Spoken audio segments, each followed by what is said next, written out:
श्री सार्थ गणेश पुराण उत्तरार्ध भाद्रपद शुक्ल चतुर्दशी वक्रतुंड महाकाय सूर्यकोटी समप्रभ निर्विघ्नं कुरु मे देव सर्व कार्येषु सर्वदा. ब्रह्मदेव म्हणाले, सिंधू रणात पडला तेव्हा वाचलेले वीर चिंतायुक्त होऊन गंडकी नगरात आले. उग्र दुर्गा चक्रपाणी ही विवल झाली होती. त्यांना अनेक दुश्चिन्हे दिसली. कोणी उत्तरेकडे मस्तक करून निजला, कोणी दोन्ही गुडघ्यात मस्तक टेकून राहिला, पण तो जणू चालत होता असे वाटले. कोणी श्री हनुवटीवर तळहात ठेकून बसली. इतक्यात यमदूतांसारखे ते दूत आले. अतिम्लान व दीन असे ते न बोलता मुके होऊन राहिले.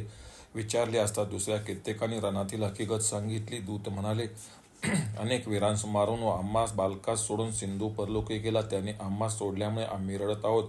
त्याने देवास मारले तेव्हा गिरजापुत्र पुढे आला व अस्त्रांनी अस्त्रांचे निवारण करून त्याने परशु सोडला, त्यामुळे सिंधू मरण पडला. ही वार्ता ऐकून नागरिकही मूर्छित झाले. काही वेळाने ते सर्व रडू लागले. दुर्गा विलाप करू लागले. तिने मस्तक बडविले. केस सुटलेले, भूषणे पडलेली ती तोंड बडवून घेऊ लागली. आई उग्रा, पिता चक्र तोंडात चक्रपाणी व नागरिक मुख बडवून रडू लागले. मोठ्याने रडून जमिनीवर मस्तक आपटून ती गळबडा लोळू लागली. दुःखित अशा कोणी आपल्या तोंडात व डोक्यावर माती घातली, कोणी हात चावला, दोन्ही हात भूमीवर आपटले. स्त्रियांनी बोटे मोडून मयुरेशास शाप दिला. उग्रसेन म्हणाला, अनेक प्रयत्न, तप, सूर्याचा संतोष, नमन, स्तुती, उपोषण, दाने इत्यादीमुळे दीर्घकालाने तुला मी प्राप्त करून घेतले. शूर व मानी अशा तुला कोणी नेले. त्रैलोक्य त्याचे नायक माझी स्तुती करत, पण आता तू हतभागिनी आहेस असे म्हणून लोक मला शिव्या देतील. तू कृतांतास पुन्हा कसे जिंकले नाहीस? हे पुत्रा, तू परलोकी गेल्यामुळे गिरिजासूत पूर्ण काम झाला, पण मला न विचारता तू स्वर्गलोकी कसा गेलास? हे पुत्रा, मी दुःखित झाले असता तुला संतोष कसा होईल? तू गर्जना करू लागलास की मेघही गर्जना करीत तो निशब्द होऊन राही. आज तू रणात कसा पडलास? दुर्गा म्हणाली, ब्रह्मदेवाने वेदात पाहून स्त्रीपुरुष यांचे देयक्य केले, पण प्राणाचे ऐक्य का केले नाही? सौभाग्य मदाने गर्वयुक्त होऊन मी याची शची, सावित्री दुसऱ्याही स्त्रियात मोजीस नसे, पण मी आज विधवा कशी झाली? तू आपल्या हाताने कस्तुरी व चंदन लावित असत तेव्हा ती शीतल होत. आता शोकाने माझी जळणारी अंगे शांत कर. मज वाचून तू खात नसत, मग मज वाचून स्वर्गसुख कसे भोगीत आहेस? अपराधा वाचून सेवकाविषयी समशील उदासीन होत नाही, मग माझी उपेक्षा का? हे सुरांत का? पूर्वी मजवर प्रेम केलेस, ते सोडून का गेलेस? तेव्हा ज्ञानी व तपवृद्ध म्हणाले, धर्मशास्त्रज्ञ अशा राहण्याची प्रशंसा करीत नाहीत. आप्तांचे गळणारे अश्रू प्रेताच्या मुखात पडतात, म्हणून दयाळू मनुष्याने त्यांचे हित करावे. विचार केला तर निर्गुण दयेने वश होऊन जन्मधारण करणाऱ्या मयुराशाने त्यास मोक्ष दिला आहे. आत्म्याला मरण नसते, तो अनादि आहे. प्राणी स्वार्थाकरता रोडतो, प्रेताचे हित इच्छित नाही. वसुंधरा शेष, कमट व पृथ्वीस धारण करणारा वराही प्रेताची भार सहन करीत नाहीत. असे वृद्धाचे बोल ऐकून त्यांनी शोक टाकला. उग्रा चक्रपाणी, दुर्गा, नागरिक रणात गेले. तेथे त्यांनी सिंधूस पाहिले. डोळे पांढरे झालेला, मुखातून रक्त वाहत आहे. आसपास दुर्गंधी पशी श्वापदे आसपास आहेत. तोंड वाचलेला अशा त्याला पाहून शोक करीत ती चारूबाजू बसली. कठोर स्वर आहे अशा दुर्गेने त्याचे मस्तक मांडीवर घेतले. हे नाथ, पूर्वी मी हाताने तुझे 5 संवादन केले, आता इतक्या लोकात ते शक्य नाही. उठ, शत्रू जिवंत असताना झोप कशी घेतोस? असे बोलून मुखावर मुख ठेवून ती हाकार करू लागली. वृद्धांनी तिचा निषेध केला. उग्रा व चक्रपाणी हे माता पिता शोक करीत म्हणाली, वत्सा उठ, शत्रू जिवंत असता असा कसा निजलास? तू इंद्रास हे पृथ्वीवर पाडलेस, बालकाशी युद्ध करताना कसा पडलास? कृतांतास जिंकणारा त्याच्या वश कसा झाला? आनंद देणारे काहीतरी बोल. तुझ्या शब्दाने पूर्वी त्रैलोक्य कापत होते, आता निर्भय होऊन बोलत का नाहीस? आमच्या हातून काय अपराध झाला ज्यामुळे तू बोलत नाही? आपल्या कांतीने मदना जिंकणारा विवल कसा झालास? तेव्हा वृद्धांनी त्याचे समाधान केले. अहो, मेलेल्याच्या मागून मरायचे नाही. पराक्रमाने शत्रू जिंकून राम परलोकी गेला नाही काय? शेकडो राजे तुमच्याकरता मेले व कीर्ती करून स्वर्गसुख भोगीत आहे. नंतर वेल व चंदनाच्या लाकडांनी सिंधूच्या देहास संस्कार केला. दुर्गा सती गेली. नंतर नागरिकास चक्रपाणी मयुरेशाकडे आला व हात जोडून स्तुती करू लागला, हे प्रभो, तू निर्गुण परमात्मा, चराचराची गती आहेस. तुझ्या मायेने मोहित झाले देव तुला जाणत नाहीस. तुझ्या दर्शनाची मी व नागरिक धन्य झालो. तेव्हा तो करुणासर मयुरेश संतुष्ट म्हणाला. पुत्र मेलेल्या चक्रपाणी वर माग. राजा म्हणाला, तू संतुष्ट झाला असशील व वर देणारा असेल तर माझ्या घरी चल व नगरीस पवित्र कर. हे ऐकून देव मयुरावर बसून नगरास चालला. मागे शिव, पुढे गिरिजापुत्र, त्याही पुढे गण व मुनी चालले. वाद्य वाजत असता ते गंडकी नगरात शिरले. ध्वजपथकांनी नगरी युक्त होती. चौकडे पाणी शिंपडले. ब्रह्मदेव म्हणाला, चक्रपाणी पुढे गेला. त्याने सभेस वस्त्र, पताका, ध्वज चामरांनी सुशोभित केले. जमीन व खांबातील रत्नात प्रतिबिंब एकाचे अनेक मनुष्य दिसत. ध्वज असलेल्या नगरीस देवाने व मंदिराच्या शिखरावर बसलेले दैत्यश्रेयाने त्यास पहिले चक्रपाणीने मुक्त केले. देव समोर आले. माधव, इंद्र, अग्नी, सूर्य व इतर आपल्या वाहनावरून उतरले. त्यांनी मयुरेशास प्रणाम करून आलिंगन दिले. माधव मयुरेशास पाहून हर्षित झाला. सिंधू वधामुळे हर्षित झाले. देव म्हणाले, असा पराक्रम पूर्वी आम्ही पाहिला नाही व ऐकला नाही. तेथे विष्णू, शिवशक्ती, सूर्याचे भक्त यांनी देवास त्या रूपात पाहिले, पूजा केली व हे मयुरेशा तुझा विजय असो असे म्हणाले. सर्वही विस्मित झाले. बालक, प्रौढ, वृद्ध, तरुण, स्त्रिया यांनी मनाने त्या देवाची पूजा केली. हे मुने, तो देव मध्ये सिंहासनावर बसला. चोहोकडे मुनी, सेव व दातक मुनी, देव, 7 कोटी गण बसले. स्तुती पाठक स्तुती करू लागले. देवराजे धन्य झाले. अप्सरा नाचू लागल्या. नारदादी गाऊ लागले. चक्रपाणीने सर्वांची पूजा केली व म्हणाला, माझ्या सभेत इंद्रादी लोकपाल बसले आहेत. माझा जन्म कर्मधन्य होत. 100 जन्मात साठवल्या पुण्यामुळे मयुरेश दिसला. प्रथम मयुरेशाची पूजा करून इंद्र रागाने म्हणाला, चक्रपाणी, तू अर्भकाचे पूजस केलेस. तू मूलच ठरला आहेस. ब्रह्मा विष्णू हे जगत उत्पत्तिकारक आहेत. आम्हा सर्वांचा धिक्कार करून तो मोहाने बालकाचे पूजन केले. संहार करणारा, सर्वांचा जनक, सृष्टी स्थिती अंत करणारी अंबा, त्रैलोक्यपती, वैदिक कर्माचा प्रवर्तक सूर्य या सोडून तू बालकाचे पूजन केलेस. हे चांगले केले नाहीस. चक्रपाणी म्हणाला, रुद्र सूर्यादी सर्वाहून सिंधूचा विनाश केल्यामुळे, देवांना कैदेतून सोडल्यामुळे याचा पराक्रम अधिक आहे. याचा अनुभव आला. हा भूभार हरण करण्यास शिवाचे घरी अवतरला. तो अनंत शक्तीचा परमात्मा असो. इतक्या देवांनी भयंकर शब्द ऐकला. ब्रह्मांड फुटले की काय या शंकेने कित्येक मूर्छित पडले. पृथ्वी कापू लागली. काही समजेना. कोटी सूर्याचा प्रकाश पडला. देवांनी गजानन पाहिला. 10 हात अनेक अलंकारांनी तो युक्त होता. ते रूप पाहून देव विस्मित झाले. पुन्हा त्यांनी पंचरूपी ईश्वरास पाहिले. पद्मासनावर मध्ये गणेश, आग्नेस शंकर, नैऋत्येस सूर्य, वायव्येस पार्वती, ईशान्येस विष्णू यांना पाहून देव भ्रमिष्ठ झाले. भ्रमनिर्माण करणारी आकाशवाणी त्यांनी ऐकली. सर्वांस आराधन करण्यास योग्य असा हा गजानन एकटाच 5 प्रकारचा झाला. विघ्ननाशक हा देव असुरास पूज्य आहे. ज्याचे पूजन केले तर 5चेही पूजन होते. त्यांच्यामध्ये भेदबुद्धी करू नये, ती नरकास नेणारी आहे. हे ऐकून इंद्रादी देवांनी शुंडदंडाने मुक्त करून आद्य ओंकार रूप मयुरेशास पाहिले. ते सावध झाले. भ्रांती व विस्मय यांचा त्याग केला. त्या सर्वांतर्यामी देवाची जय शब्दाने पूजा केली. चक्रपाणीने पंचामृत, शुद्ध जल, धूप दीप वस्त्रे, दक्षिणा, स्तुती, नमस्काराने त्याचे पूजन करून भक्तीने सर्व देवांचीही पूजा केली. तो म्हणाला, मी तुमच्या पूजनामुळे धन्य झालो, कारण अशा प्रकारचा सर्वांचा समागम कोठेही झाला नाही. नारद ब्रह्मदेवास म्हणाला, तुझ्या आज्ञेने मी सिद्धी व बुद्धीच्या विवाहाचा पूर्वीच निश्चय केला. शिवपार्वतीस विनंती केली आहे. सर्व लक्षणयुक्त त्या दोघांचे मयुरेशाशी यथाविधी दान कर. मदन पीडित झाले सर्व देव ब्रह्मदेवाकडे गेले व मला दे अशी याचना केली. ब्रह्मदेव दोघींच्या हाती माला देऊन मला, देवींनो, 33 कोटी देवातील तुम्हाला पसंत असेल त्यास माळांनी वरा. त्या दोघींनी सर्व देवास सोडून मयुरेशाच्या गळ्यात माळा घातल्या. तेव्हा विमनस्क झालेले देव मोठ्याने श्वास सोडला. मांडीवर बसलेल्या दोघीमुळे मयुरेश शोभू लागला. ब्रह्मदेवाने त्यांचा यथाविधी विवाह केला. तो म्हणाला, माझ्या मनात होते ते मला मिळाले. तो मयुरेशास म्हणाला, आजपर्यंत मी यांचे रक्षण केले, तूही तसे कर. इंद्रादी देव म्हणाले, तुझ्या कृपेने आम्ही कैदेतून सुटलो. सिंधूसही मोक्ष मिळाला. मला आता आज्ञा दे, म्हणजे गौतमादी मुनींसह आम्ही स्वस्थानी जातो. मयुरेशाने त्यांना आज्ञा दिली. इकडे पार्वती मयुरेश दोन्ही सुनास मांडीवर घेऊन हर्षयुक्त झाली. तिने दाने, वस्त्रे, आभरणे वाचली. जो मर्त्य हा शुभविवाह, सिंधूचा वध, गणेशाचा जय ऐकेल त्याच्या सर्व मनोकामना पूर्ण होतील. ब्रह्मदेव म्हणाले, विवाह झाल्यावर शिखंडीर बसून मयुरेशाने नगरीत जाण्याचे मनात आणले. तेव्हा आपल्या वाहनावर बसून देव पुढे व मुनी मागून चालले. नागरिक, स्त्रिया, बालके, चक्रपाणी त्याच्या मागे चालले. वाद्ये वाजू लागली. अप्सरा नाचू लागल्या. सर्वांसह मयुरेश रणभूमीस पोहोचत आहे. तो स्कंदादी वीर प्रार्थना करू लागले की युद्धाच्या आवेशाने दैत्यांनी मारलेले सर्व तुझ्या कटाक्षरूपी अमृताने उठून उभे राहिले. ते जिवंत पाहून देव व नागरिक विस्मित झाले. ते फार उत्तम असे म्हणाले. 1 योजन मार्ग चालल्यावर देव उभा राहिला. चक्रपाणीच्या मस्तकावर हात ठेवून 10 भुजांनी आलिंगन देऊन म्हणाला, तू नागरिकांसह गंडकेस जा. ते ऐकून राजाने अश्रू ढाळले. नागरिक शोकयुक्त झाले. प्रणाम करून म्हणाले, जेथे तू जात आहेस तेथे आम्हासने येथे सोडू नकोस. पूर्वी जर आला नसतास तर आम्हास दुःख झाले नसते. असे बोलून नमस्कार करून ते परत फिरले. चक्रपाणी नमस्कार करून निघाला. त्याचे अद्भुत गुण वर्णन करीत चालला. 5 देवांची मंदिरे बांधून पंचायतन मूर्तींची स्थापना केली. तो भक्तिभावाने त्यांची रोज पूजा करी. मयुरेशही मयूरपुरीस आला. नगरीस पाहून गण आश्चर्ययुक्त झाले. तेथे रत्नखांब व सोन्याच्या भिंती होत्या. त्यात एक मनुष्य अनेक माणसासारखा दिसे. त्या रम्य सभेत प्रवेश करून ब्रह्मादिकास बसून चोहोकडे आपणास पाहत तोही मध्ये बसला. मयुरेशाच्या पूर्वेस रतिमतनू लोकात प्रसिद्ध व लोकात सुख देणाऱ्या मार्जार नामक देवी, दक्षिणेस उमामहेश भक्तांच्या कामना पूर्ण करणारी विरजा देवी होती. पश्चिमेस पृथ्वीसह वराह विघ्नहरण करणारी आश्रया देवी, उत्तरेस सर्वांस मुक्ती देणारी मुक्ता देवी श्रीहरी होते.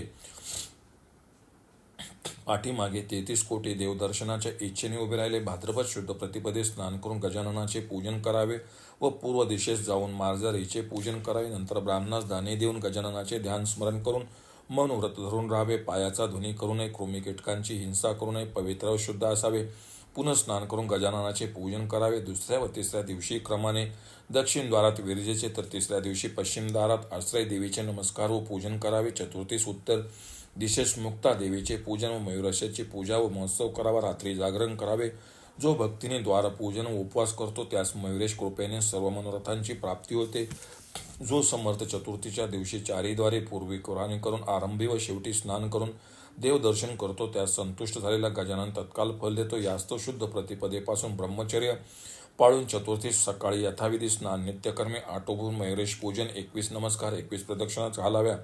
पूर्वद्वारास त्वरेने जाऊन मार्जारीस नमस्कार करून तसे शंकर पार्वती आश्रमा व मुक्तादेवी असे नमस्कार करावे व थोडा दिवस आहे तोच मयुरेश पूजनास प्रारंभ करावा. शांत मनाने षोडशोपचाराने पूजा हवन करावे. गायन वादनाचा समारंभ. रात्री जागरण करावे. सकाळी उजाडले असता स्नान व देवांचे पूजन करून ब्राह्मणास पारणे सोडावे. शक्तीप्रमाणे सोने वस्त्र धान्य गायी इत्यादी द्यावे. जो मर्त्यासे करतो तो दुस्साही वस्तू साध्य करतो. पुत्र पौत्रास भोग भोगून स्वर्गलोकी जातो. इंद्रादी लोकपाल तेथे त्याची पूजा करतात. अष्टनायिका त्यांची सेवा करतात. अंध असेल त्यास दृष्टी, मुक्यास वाचा, बहिऱ्यास कान, पंगूस पाय प्राप्त होतात. भार्येची इच्छा असेल तर भार्या, विद्यार्थ्यास बुद्धी. द्वारपूजनाच्या दिवशी उपाय केल्यास हेच फल सांगितले. नंतर एके दिवशी मयुरेश विष्णू ब्रह्मा शंकर यास मधुर वाणीने म्हणाला, देव हो, ज्याकरता मी अवतार घेतला ते तुमचे कार्य केले.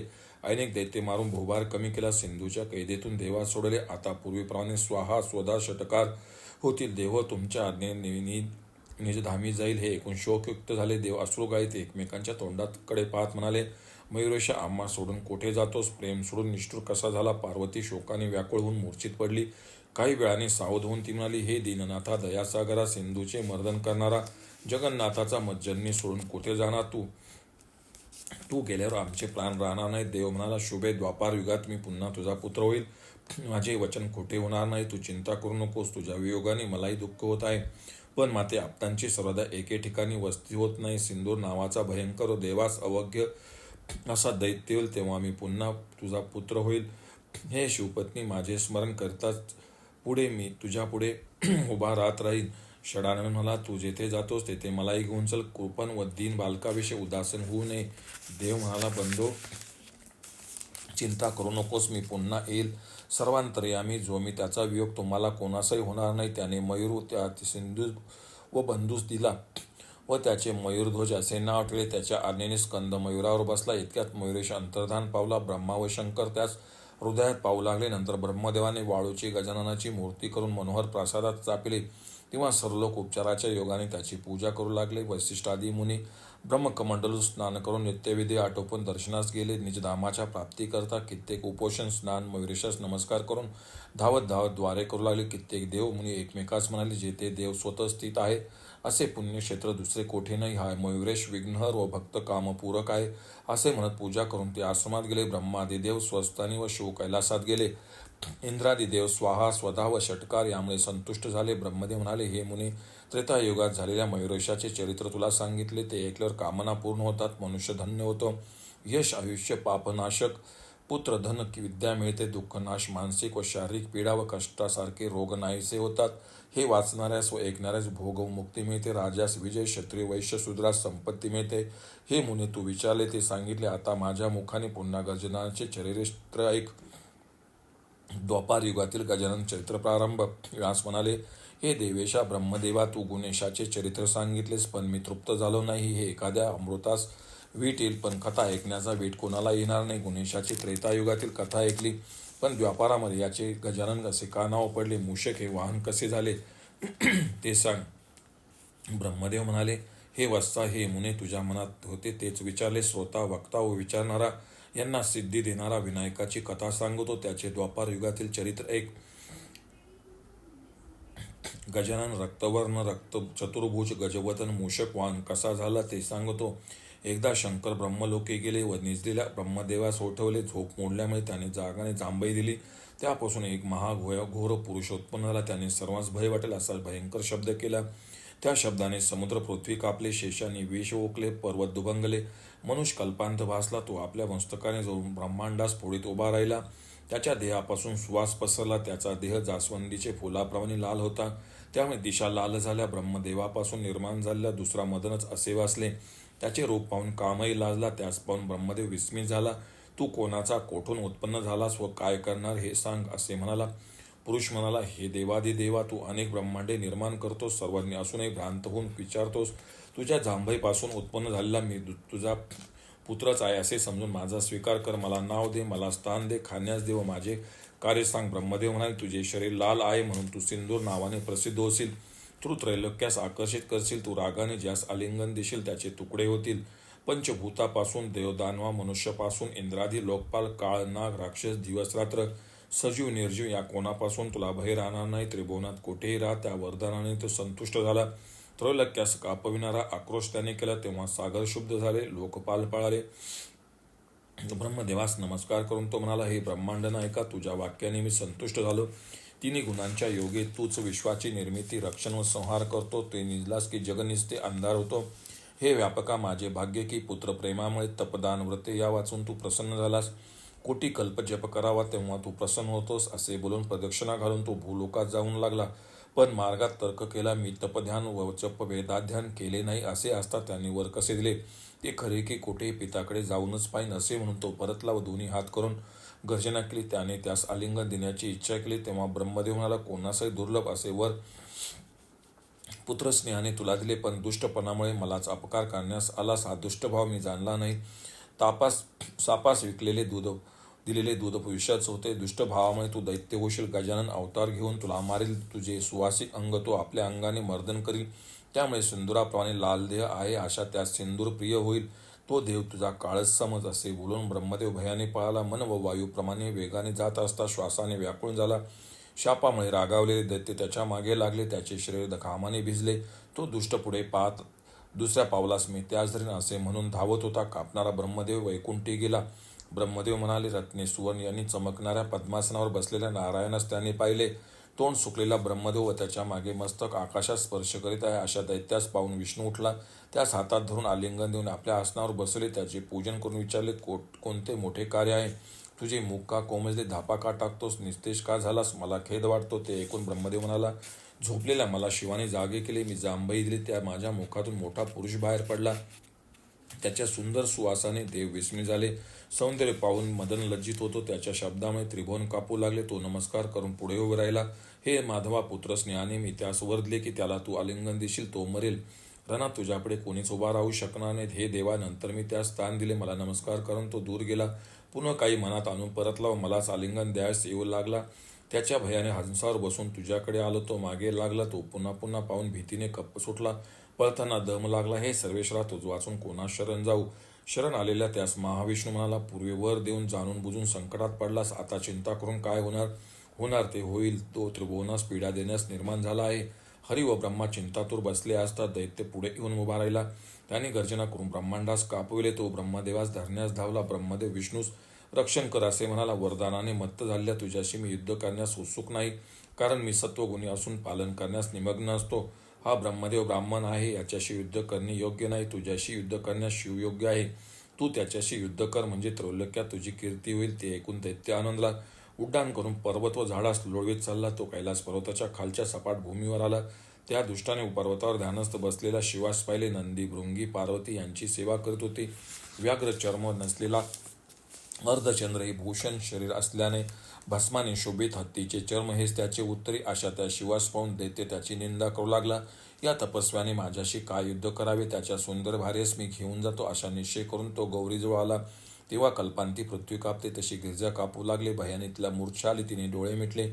दुष्ट दैत्याने तिची वेणी धरली व वेगाने उड्डाण करून चालला. रावण नेत असता पृथ्वीची कन्या सीता जशी शोक करीत होती तशी गिरिजा शोक करू लागली. सर्वज्ञ देव, मज विषयी उदास का झाला? तुझे अर्धांग दुसऱ्याने घेतले असता तू ध्यानस्थ कसा राहिलास? तुझ्या सेवेत मी कमी पडले की काय? मग असा कठीण का झालास? मला कोणता सखा सोडवेल? माझा प्राणदाता कोण होईल? कोण बलवान पुरुष मला पुन्हा शिवाचे दर्शन करील? तिचा शोक ऐकून गण म्हणाले, त्रैलोक्याचा नाश करणारे याच्याशी युद्ध करण्याची आमची शक्ती नाही. शिव ध्यानस्थ आहे, याला अनुकूलच झाले. जगाची उत्पत्ती स्थिती लय करणारी दुःखांचा नाश करणारी लावण्य लहरी सर्व स्त्रियाश्रेष्ठ आमची आई, तिला याने कसे नेले मंत्र नेत्राग्नीने सर्वनाश करणारा शिव ध्यानस्थ असता रत्नभूत आशा तिला याने नेले. जननी शोभाने पुत्राकडे जशी तशी आमचेकडे कशी येईल. ते गणाचा शोक व हाकार करत रडत बसता शिवाचे ध्यान सोडले. रागाने तो गणास विचारू लागला, तुमच्यावर कोणते संकट आले ज्याचे तुमचे कदन केले त्याचे मी भस्म करील. गण म्हणाला, हे देवा, तो ध्यानस्थ असता कृतांतासारखे रूप मंदर पर्वतासारखे धिप्पाड दैत्याला त्याच्या श्वासाने पर्वत हलू लागला. वायू प्रतीत झाला. देव मोहित झाले. तो दैत्य आमची जननी गिरजा तिची वेणी धरून आकाशमार्गे गेला तेव्हा धावा धावा असे ती म्हणाली. आम्ही मूर्छित पडलो. तोच दुष्ट बुद्धी तिला घेऊन गेला.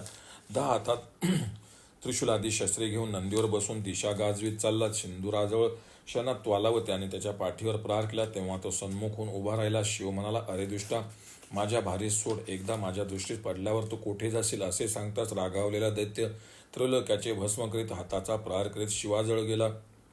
गर्वाने मोहित झाला तो म्हणाला, मी मशकाच्या शब्दांनी भिणार नाही. मी त्रिभुवनाचा अधिपती आहे. माझ्या श्वासवायूने मेरू पर्वतही कापतो. तेथे तुझी काय गणना. मला तोंड दाखवू नको. शक्ती असेल तर युद्ध कर. दुसऱ्या स्त्रीशी विवाह कर, म्हणजे तुला सुख होईल. अरे शूद्रा, तू मशकाने मजबरो युद्ध काय करतोस. असे बोलून तो शिवाजवळ आला. दुर्गेने मनात मयुरेशाचे चिंतन केले तेव्हा बाह्य ब्राह्मणाचे रूप धारण करणारी तेजस्वी मयुरेश दोघांच्या मध्ये प्रकट झाला. सुंदर अंग, अनेक भूषणांनी शोभित अशा त्याने मध्ये परशु धरून दैत्याचे निवारण केले. सिंधुरास नम्रवाणीने म्हणाला, नैर्लोक्याची जननी गौरी, तिला मचजवळ दे. जय किंवा पराजय होई, परंतु शंकराबरोबर युद्ध कर. ज्याचा जय होईल त्याने हिला न्यावे. ही अन्यथा वचन नाही. ब्राह्मणाचे वाक्य सिंधूर प्रसन्न झाला. युद्धाची लालसा असलेल्या त्याने गिरजेस त्याच्याजवळ ठेवले. दोघांचे युद्ध चालले. दोघे अनेक युद्धात निपुण व सारखेच तेज व पराक्रमी होते. दोघांचे डोळे लाल होते. असुर शिवास दोन्ही हातांनी कवटाळू पाही, पण अदृश्य परशु त्याच्यावर प्रहार करून त्यास धूरूपी करी. तेव्हा शक्तिहीन झालेल्या दैत्यावर शंकराने त्रिशूलाचा प्रहार केला. तो ब्राह्मण अशक्त दैत्यास म्हणाला, त्रैलोक्य नायकाशी युद्ध करण्यास तू समर्थ नाही. तू गिरिजेची आशा सोडून घरी जा. नसता शंकर तुला भस्म करेल. तेव्हा तो दैत्य गिरिजे सोडून भूलोकी गेला. शंकरा जय मिळाला. पार्वती म्हणाली, हे मुनी, मला राक्षसापासून सोडवणारा तू कोण. तुझे खरे स्वरूप काय. मला खरे स्वरूप दाखव. तू माझ्या प्राणाहूनही प्रिय आहेस. तू गेला प्राण दिलेस. तुझे अर्थही सखाई आहेस. माझे प्राण दिले तरी तुझ्या उपकाराची फेड होणार नाही. ते ऐकून मुनी म्हणाला, हे माते, मी काही केले नाही. शिवाने सिंधुरास जिंकून तुला सोडवले.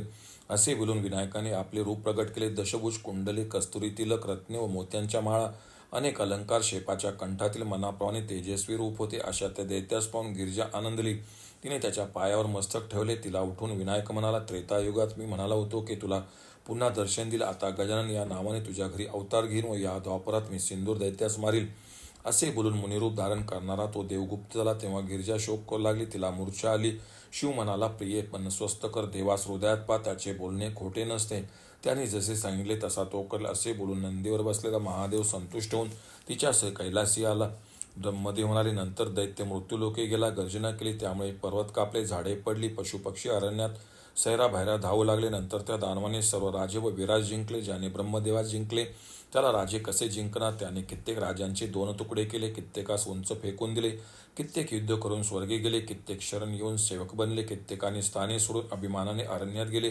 सर्व राजा जिंकून मुनीचेही आक्रमण केले. कित्येकास बांधले. कित्येक देहत्याग करून स्वर्गी गेले. कित्येक मेरू पर्वताच्या गुहेत स्वस्थ राहिले. कित्येकास ठार केले. कित्येकास मार दिला. त्याने देवालय व देवांचा विध्वंस केला. जिकडे तिकडे प्रलय झाला. वैदिक कर्मे व स्वधा व षटकार बंद झाले.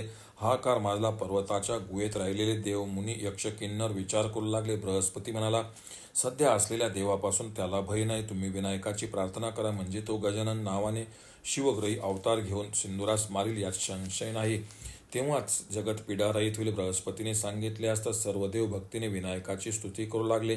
देव म्हणाला, जगाचे कारण, सूर्य, नक्षत्रे, सिद्ध यांचे उत्पत्तीस्थान, समुद्र, गंधर्वादी चराचर ज्याचेपासून निर्माण झाले, ब्रह्मादी देव, मुनी व त्रिगुण उत्पन्न झाले, नाना अवतार घेणारा, सर्वांच्या हृदयात राहणारा, ज्याची स्तुती करण्यास शेषही समर्थ नाही, त्या गणाधीशास नमस्कार असो.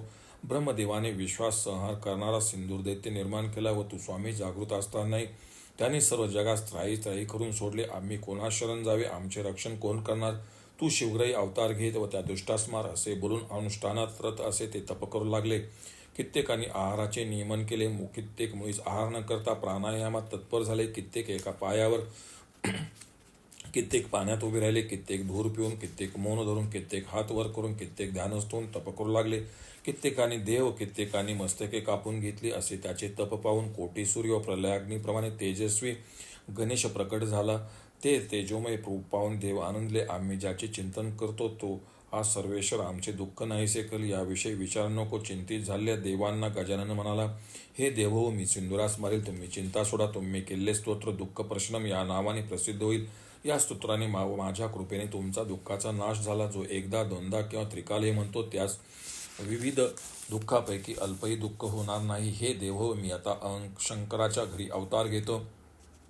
मी गजानन नावाने प्रसिद्ध होईल. सिंधुरास दैत्यास मारीन व पार्वतीचे दास्य करील. असे बोलून देव गुप्त झाला. इकडे हिमालयाची कन्या शंकराच्या अनुग्रहाने गर्भवती झाली. तो गर्भ चंद्राप्रमाणे प्रतिदिन वाढू लागला. त्याच्या तेजाने संतप्त झालेल्या पार्वतीस नाना प्रकारचे डोहाळे लागले. तो शिवास म्हणाली, हे शंकरा, थंड ठिकाणी मला ने. तेव्हा गंधेवर बसलेला शिव तेजस्वी पार्वतीस घेऊन भूलोकी आला. अनेक गणांसह अरण्यात भटकत असता शेवटी त्याने परेली नावाचे एक वन पाहिले. पार्वतीच्या अनुमतीने त्याने तेथे विश्रांती घेतली. तेथे अनेक फुले व फळांनी युक्त झाडे होती. सरोवरे दाट झाडी होती. हे मनोरम स्थल कैलास शिखराप्रमाणे होते व त्या वनात सूर्यकिरणांचाही प्रवेश होत नसेल. नंद वनवन चैत्ररथाहून ते वन सुशोभित होते. गिरिजा म्हणाली, हे शंकरा, महादेवा विभो, इच्छेप्रमाणेच हे वन आहे. आपण येथेच क्रीडा करू. गणांनाही तेही ठिकाण आवडले. गणांनी तेथे मंडप घातला. तेने अनेक सोयींनी पूर्ण होता. शंकर देवीस म्हणाला, तू गणांसह येथे राहा. तुला जे हवे ते माझ्या कृपेने तुला मिळेल. असे बोलून शिव हिमालयावर गेले. ध्यानस्थ बसले. पार्वती सख्यांसह येथेची क्रीडा करू लागली. 1 कोटी गण सभोवार राहून तिचे रक्षण करीत होते. ते कंदमुळे व फळे खात व तिच्या आज्ञेत होते. ब्रह्मदेव म्हणाला, 9वा महिना पूर्ण होताच ती बालकास प्रसवली. त्याचे मुख चंद्राप्रमाणे, डोळे कमळास जिंकणारे व प्रभाकोटी सूर्याप्रमाणे, किरीट केयूर प्रवालाच्या युगाने अधर सोबत होता. त्याला 4 हात होते. गळ्यात मोत्यांचा हार, सुंदर कंकणे, हातात परशु, माला व मोदक कमल होते. ते पायावर ध्वज, अंकुश, कमलचिन्हे, पुल्प प्रदेशावर घागऱ्या शोभत होत्या. मस्तकावर चंद्र होता. चंद्राप्रमाणे शीतल वाग्नीप्रमाणे तेज होते. ते स्वरूप पाहून आनंदाने मरलेली गिरिजा कापू लागली. तिने डोळे झाकले. ते मोठे तेज काय उत्पन्न झाले? तू कोण आहेस ते सांग. मजवर कृपा करो. माझ्या अंतःकरणास आनंद दे. असे बोलून व पूर्वीची आठवण तिने नमस्कार केला. तो तेजोमूर्ती म्हणाली, माझे उद्विग्न होऊ नकोस. मी अनेक ब्रह्मांडास करणारा गणेश आहे. माझे अनेक अवतार देवही जाणत नाहीत. त्रिविध रूपे घेऊन मी स्वेच्छेने विश्वाची उत्पत्ती, स्थिती व लय करीत असतो. मी त्रेतायुगात तुझ्या घरी अवतार घेऊन अनेक चरित्रे केली. सिंधूचा नाश केला. तेव्हा मी शुभ्र वर्ण, हा 6 हात व मयुरेश नावाने प्रसिद्ध झालो. तेव्हा मी तुला वचन दिले होते की द्वापारात मी पुन्हा तुझा पुत्र व सेवक होईल. सिंदुरापासून ब्राह्मण रूपाने मी तुला सोडले. हे कल्याणी ते आठव. त्यावेळी मी तुझा पुत्र होईल असे बोललो होतो. ते वचन सत्य केले. मी भूभार हरण करीन, सिंदुरास मारीन, तुझी सेवा करील. भक्तांच्या कामना पूर्ण करणारा मी गजानन या नावाने प्रसिद्ध होईल. हे ऐकून गौरीस पूर्वीचे सर्व आठवले. तिने त्या देवादिदेव विश्वेश्वर व विघ्न नायकास नमस्कार केला व स्तुती करू लागली. तू निर्विकल्प चिदानंद घन ब्रह्मस्वरूपी, भक्तिप्रिय, निराकार व गुणभेदाने साकार, अव्यक्त असूनही भक्तावर अनुग्रह करण्याकरता व्यक्तरूप घेतोस. तू मायेचा आश्रय, प्रकृती, इंद्रिय, मनागुण पर आहेस. भाग्याने तू माझा पुरुष झाला. मी सारखी तुझी वाट पाहत असता तू समोर येऊन दर्शन दिलेस. आता मला तुझा वियोग न होईल असे कर. असे तो बोलत असता देवाने निराळे रूप घेतले.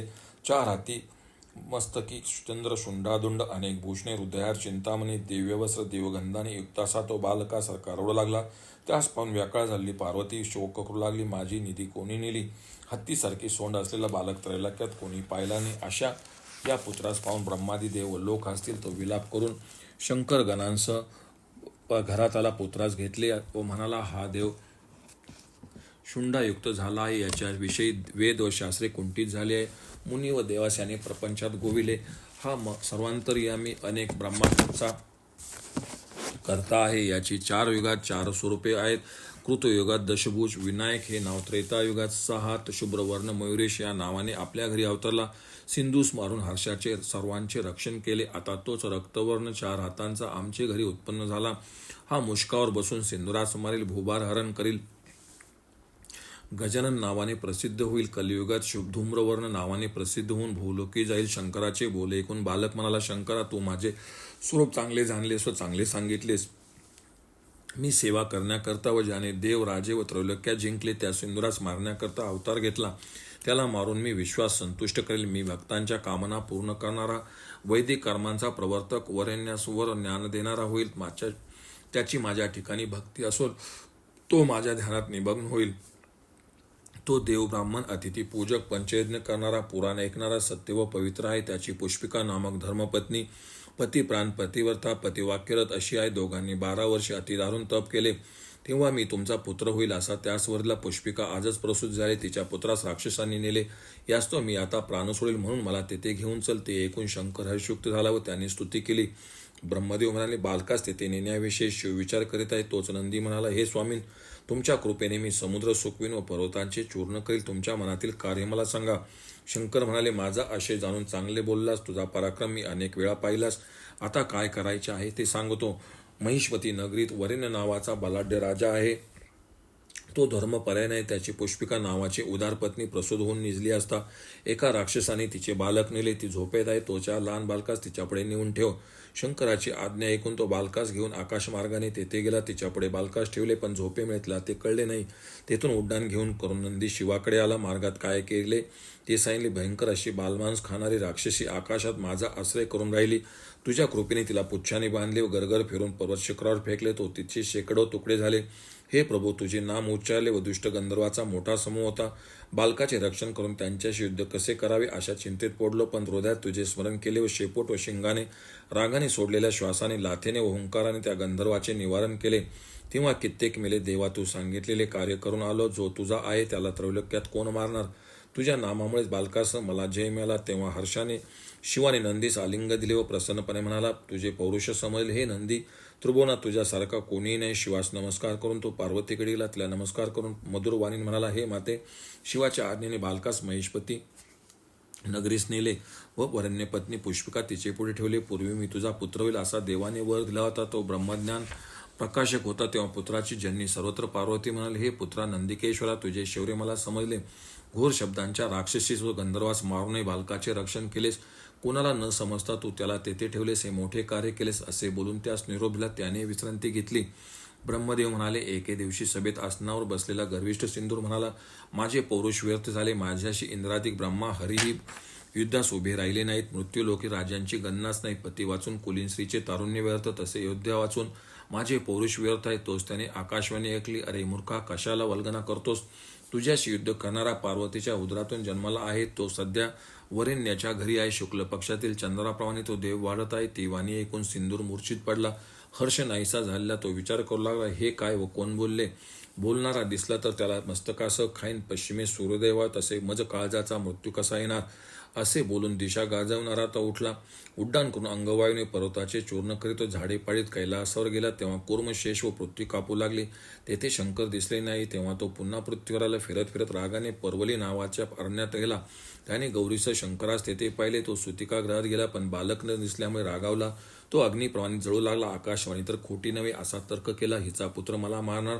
तो झाला नसेल तर होईल. हिलाच मारतो म्हणजे मुळाचा छेद होईल असा निश्चय करून त्याने शस्त्र घेतले व दुष्ट उमेवर प्रहार करणार. तोच समोर बालक दिसले. चतुर्भुज, मुकुट, बाहुभूषणे, परशु, कमलमाला, कमरे, शेष, पायात नुपुरे अशा त्या अद्भुत पुत्रास पाहून निजलेल्या पार्वतीच्या वधापासून तो निवृत्त झाला. त्याने बालकास हातात धरून समुद्रात फेकण्याचे मनात आणले. निश्चय करून तो पुढे चालू लागला. तोच बालक हिमालयाप्रमाणे वाढला. त्या भाराने सिंदूर कापू लागला. तो श्वासामुळे गुदमरला. पुढे जाण्यास तो असमर्थ झाला. दैत्याने विवल होऊन बालकास टाकले. आक्रोश करणारा बालक भूमीवर पडला. तेव्हा पर्वत डळमळू लागले. पृथ्वी कापू लागली. ओरडणारे पक्षी आकाशात फिरू लागले. 7 समुद्र शुद्ध झाले. जणू ब्रह्मांड फुटले. तो बालक मुनीच्या जवळ रेवा नदीच्या जलात पडला. तेव्हा तेथे गणेशकुंड नावाचे तीर्थ झाले. त्या रेवेचे स्मरण केले असता जन्मापासून केलेले पाप नाहीसे होते. स्नानामुळे 100 जन्मातील पाप नाहीसे होते. अनुष्ठान करणाऱ्यांनी तिचे सेवन केले असता ती मोक्ष देते. देवाच्या देहातील रक्तामुळे तेथील पाषाण लाल झाले. तेच पापनाशक नारद गणेश म्हणून प्रसिद्ध आहे. त्याचे दर्शन व पूजनामुळे भक्तास भोग देणारी जी नर्मदा नदी, तिचा महिमा वर्णन करता येत नाही. असो माझा शत्रू नाहीसा झाला असे मानून दैत्य आनंदला. तोच कुंडातून भयंकर पुरुष निर्माण झाला. वेलींनी पर्वत जसा जटाभाराने तो आच्छित झाला होता. भयंकर दात, सापासारखी जीभ, हातपाय, लांब डोळे, श्वासाने व्याकुळ अशा त्या पुरुषास पाहून रागाने लाल डोळे झालेला सिंदूर म्हणाला, मला याची गणना नाही. असे म्हणून हातात खडक घेऊन तो प्रहार करण्यास तोच पुरुष आकाशात दिसला व म्हणाला, अरे दैत्या, मला तू पृथ्वीवर उगीच टाकले, तुझा काळ कोठेतरी वाढत आहे. साधूंच्या रक्षणात तत्पर असा तो तुलाच मारेल. असे बोलून तो भयंकर पुरुष गुप्त झाला. दैत्य रागाने सेवकास म्हणाला, हे कठोर भाषण केले त्याच धरा, पण तो दिसला नाही. तेव्हा तो गेला. मी शत्रूस पाळीन तेव्हा जिंकीन अशी समजूत करून घेऊन निघाला. पण हे देवाचे चरित्र त्याच्या मायेने मोहित झालेल्या पार्वतीने जाणले नाही. ती विनयाने शंकरास म्हणाली, येथे दैत्याची पीडा सुरू झाली आहे, मला कैलासास घेऊन चल. तेव्हा शंकर आनंदाने तिला नंदीवर बसून 7 कोटी गणांसह कैलासास पोहोचला. घरात प्रवेश करून गौरी आनंदली. व्यास म्हणाले, वरेण्याच्या घरी पुष्पिकेजवळ ठेवल्यानंतर गजाननाने काय केले ते सांग. ब्रह्मदेव म्हणाले, हे वत्सा, हृदयास आनंद देणारे चांगले विचारलेस. पापनाशक असे ते तुला सांगतो. रात्र संपल्यावर पुष्पिकेने पुत्राला पाहिले. तो चतुर्भुज, रक्तवर्ण, गजमुख, अलंकार व मोत्यांच्या माळा, कस्तुरी तिलक, पीत वस्त्र परिधान केलेला, अंगात चंदनाची ओटी व तेजस्वी होता. तशा बालकास पाहून पुष्पिका विस्मितपणे दुःखित व भयभीत झाली. हाताने हृदयात बडीत शोक करीत बाहेर आली. तिचे ओरडणे ऐकून परिचारिका जमल्या. त्यांनी व हा वृत्तांत ऐकून गणासह आलेल्या राजाने त्या अद्भुत बालकास पाहिले व सर्व भयभीत झाले. त्यापैकी जे अधीर होते ते पळाले, काही मूर्छित झाले. काही राजास म्हणाले, मनुष्यास अशा प्रकारचा पुत्र झालेला आम्ही पाहिला नाही, ऐकला नाही, पुढेही होणार नाही. पंचत करणाऱ्या यास घरी ठेवू नकोस. ते सर्वांचे म्हणणे राजासे पटले. तो दूतास म्हणाला, या बालकास घोर वनात टाकून द्या. दूतांनी बालकास वायू नाही अशात घोर वनात एका सरोवराच्या काठी ठेवले. पानांनी त्यास झाकून ते वरेण्याकडे आले. सभेत बसलेल्या राजास भेटले, नमस्कार केला व म्हणाले, तुझ्या आज्ञेने वाघसिंह असलेल्या वनात बालकास सोडून आलो. वनातील प्राण्यांनी त्यास खाल्ले असेल. इकडे कोलेक त्यास खाव्यास जात आहेत. तोच दयाळू मुनी पराशराने त्या चतुर्भुज, गजवदन, कोटी सूर्यासारख्या बालकास पाहिले. अलंकार, दिव्य वस्त्रे, नाभीवर सर्प, चिंतामणीने शोभत असलेल्या देवास पाहून ज्ञानसागर मुनी त्याच्या मायेने मोहित झाला व माझ्या तपाचा नाश करणार इंद्राने माझ्याकरता नाशाकरता हे विघ्न केले की काय. मी पापभिरूने काही पाप तर केले नाही. हे चंद्रशेखरा, या रंभेपासून माझे रक्षण कर. असा शोक करणाऱ्या त्याला पाहून कृपाळू गजाननाने मायाजाल नाहीसे केले. तो समोर परब्रह्मस्वरूपी ईश्वरास असा बालवेशी देवास पाहिले. तो म्हणाला, माझा जन्म मातापिता तपधन्य झाले, माझा जन्म मृत्यू नाहीसे झाले, माझे वंचित मला मिळाले. कोणत्या हतभाग्याने यास वनात टाकले. असे बोलून मुनीने बालकास घरी नेले. त्याची वत्सला नावाची पत्नी स्वामीने तशा प्रकारचे बालक आणलेले पाहून स्नेहाने आनंदले. बालकास हृदयाशी धरून म्हणाले, हे स्वामी, दीर्घकाळ तप केले व ते फळाले, ज्यास ब्रह्मा, विष्णू, महेश व मुनी जाणत नाही, त्याचे आज दर्शन झाले. हा प्रभू जगाचा करता, पाता व हरता आहे. तो नाना अवतार घेऊन भोभार हरण करतो. भाग्य आमचे म्हणून मनवानी सगोचर असा देव अनायसे आमच्या इंद्रियांचा विषय झाला. ब्रह्मदेव म्हणाले, त्या बालकाच्या स्पर्शाने तिचे स्तन दुधाने भरले. बालक दूध प्याला तेव्हा ती आनंदले. वरेण्याने बालकास पराशर मुनीने पाळले ऐकले. तेव्हा वाजजे वाजवीत त्याने घरोघर साखर वाढली. ब्राह्मण वापतास वस्त्रे, सोने, रत्ने देऊन संतुष्ट केले. तेव्हा गायी कामधेनू झाल्या. कोरड्या विहिरी पाण्याने भरल्या. मुनीच्या आश्रमातील बाळलेल्या झाडांना फळे आली. जो मर्त्य ऐकेल त्याचा तो पुत्र व धनवान होईल. ब्रह्मदेव म्हणाले, तो चंद्ररूपी बालक वाढू लागला. त्याच्या बाललीलांनी माता पित्यांचा आनंद वाढला. व्यास म्हणाले, ब्रह्मदेवा, त्याचे द्वापरातील चरित्र सांग. पूर्वीचे चरित्र ऐकून तृप्ती होत नाही. त्याचे गजानन नाव कसे पडले, मूषक वाहन कसे झाला. ब्रह्मदेव म्हणाले, भार्गव, शुक्र व प्रल्हाद यांचा पुरातन संवाद सांगतो. प्रल्हादाने प्रश्न केला तेव्हा शुक्राने हे सांगितले ते ऐक. इंद्राच्या सभेत क्रौच नावाचा गंधर्व होता. घाईने जात असता त्याचा पाय वामदेव मुनीस लागला. तेव्हा मुनीने, तू उंदीर होशील, गणेश तुझ्यावर बसून तुला वाहन करेल, तोच दयाळू तुला मोक्ष देईल असा शाप दिला. तेव्हा तो उंदीर होऊन पराशराच्या आश्रमात आला. तो उंदीर पर्वत शुकर याप्रमाणे थोर व अंगावर केस, मोठी नखे, भयंकर दाढा व मोठा आवाज करीत असलेला होता. त्याने आश्रमात फार उपद्रव दिला. मातीची भांडी फोडली, धान्य खाल्ले, पुस्तके, कपडे यांचे तुकडे करी, संसाराच्या उपयोगी जे जे असे तो काही. शेपटीच्या आघाताने तो झाडेपाडी चिवचिव आवाज करत शब्दाने भुवने गाजवले. अशा त्या उंदरास पाहून मुनी चिंतेत पडला. दुर्जनांच्या बलात्काराने स्थान सोडावे, पण कोठे जावे, कोठे गेले असता सुख होईल. प्राण दिल्यास शास्त्रात दोष सांगितलाय. सुखाचा आश्रम दुःखाचा झाला. आता स्मरण कोणाचे करावे, कोणास शरण जावे. पित्याचे वचन ऐकून पराक्रमी बालक मधुरवाणी म्हणाला, हे पित्या, दुष्टांचा संहार करणारा मी असताना तू चिंता करू नकोस. मी तुझा पुत्र झालो, तुझे प्रिय मी करील. हे मुने, माझ्या आक्रोशाने पृथ्वी विदीर्ण होते, माझ्या आघाताने पर्वताचे चूर्ण होतात. माझे कौतुक पहा, मी याला आपले वाहन करवितो. असे बोलून बालकाने सूर्याप्रमाणे तेजस्वी पाश सोडला. मेघात अशी वीज तसा पाशकात आकाशात शोभू लागला. तेव्हा देवांनी भयाने आपली स्थाने सोडली. अग्निमुखी दशदिशेस फिरतो पाश पाताळात गेला. मूषकाचा गाळ आवळून त्याला बाहेर काढू लागला.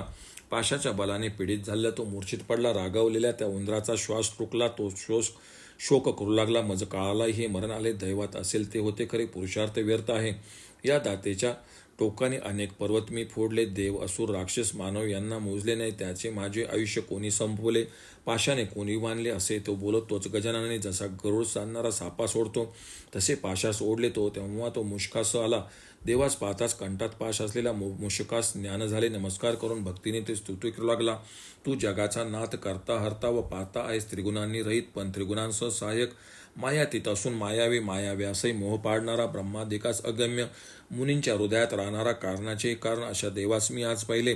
माझा जन्म, माता पिता, डोळे विद्यादी धन्य झाले. हे ऐकून गजानन संतुष्ट झाला.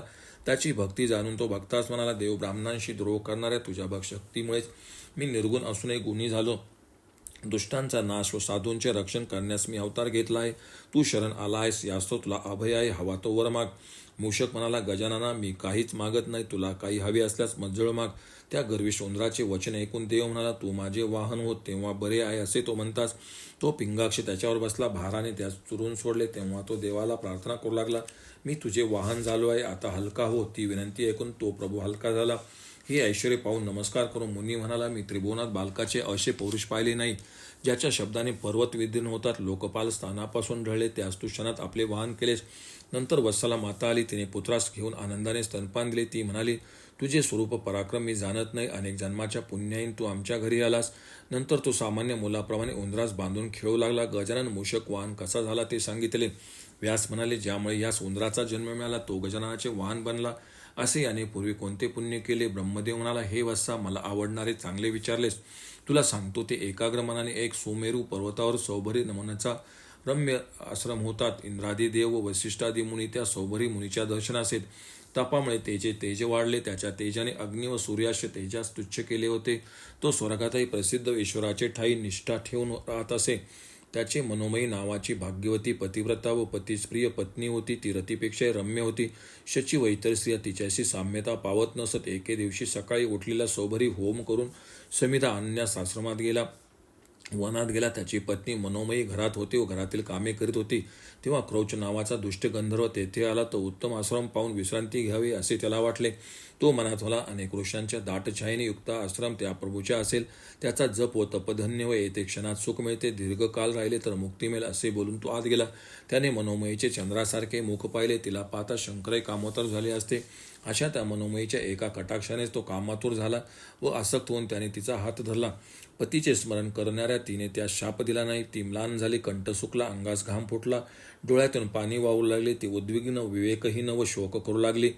त्याचा दुष्टभाव जाणून ती म्हणाली, मी तुझ्या कन्येसारखी व तू पित्यासारखा आहेस. अरे निर्लज्जा, तू शहाणा दिसतोस. पापवृत्ती सोड. पापी लोक अनंत कोटी वर्षे नरकात पडतात. तू नसता तू सृष्टी व ब्रह्मदेवाचेही मी भस्म केले असते. ती बोलत आहे तो सौभरी तेथे आला. दुपारच्या सूर्याप्रमाणे अंगणात त्याला पाहून त्याच्या तेजाने दिपून गेल्या. त्या दृष्टाने तिचा हात सोडला व मान खाली घातली. तो भ्याला व कापू लागला. मुनी रागाने त्याला शाप देत म्हणाला, मी येथे नसताना तू माझ्या पत्नीचा अवमान केलास. हे मुडा, तू लपून छपून राहणारा मूषक हो. चोराप्रमाणे जमीन पोखरून तू पोट भरशील. क्रौच म्हणाला, मी मनोमयीचा बुद्धी परस्पर अपमान केला नाही. प्रसंगाने मी येथे आलो व या सुंदरीचा केवळ हात धरला. तोही माझ्या दृष्टीस पडलास. तेव्हा तुझ्या तेजाने भयभीत झालेल्या मी तिला सोडले. हे कृपानिधी, माझ्या अपराधाची क्षमा कर. मी तुला शरण आलो आहे. अशी पतिव्रता मी त्रैलोक्यात पाहिली नाही. मुनी म्हणाले, मेरू समुद्रात पडेल, सूर्य पश्चिमेस उगेल, अग्नी शीतल होईल, पण माझे वचन खोटे होणार नाही. तरी हे दृष्टा मी सांगतो ते एक. द्वापार युगात पराशराच्या घरी परमात्मा अवतार घेणार आहे. तो गजानन नावाने प्रसिद्ध होईल. त्याचे तू वाहन होशील. तेव्हा ब्रह्मादी देव तुझा आदर करतील. त्याच्या हातून तू स्वर्गात जाशील. हे ऐकून क्रौच दुःखासह हर्षित झाला. द्वापर युग लागले असता तो मोठा बलवान उंदीरून पराशराच्या आश्रमात गेला. पण मुनींच्या आशीर्वाद बलाने तो गजाननास जवळ गेला.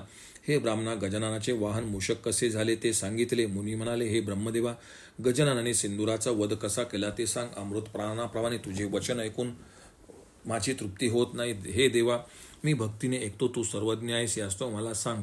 ब्रह्मदेव म्हणाले, एके दिवशी परदुःखाने पीडित झालेला देव पराशरास म्हणाला, दुष्ट सिंदुराने जगास पिडले. ते स्वाहा स्वदा व षटकार यांनी रहित बनले. देव व ऋषी स्थानभ्रष्ट झाले. यास्तव मी गजानन स्वरूपाने दुष्टांचा नाश, साधूंचे पालन, भूभार हरण व देवांची स्थापना करून जगास आनंद देईल. हे तात, माझ्या मस्तकावर हात ठेव.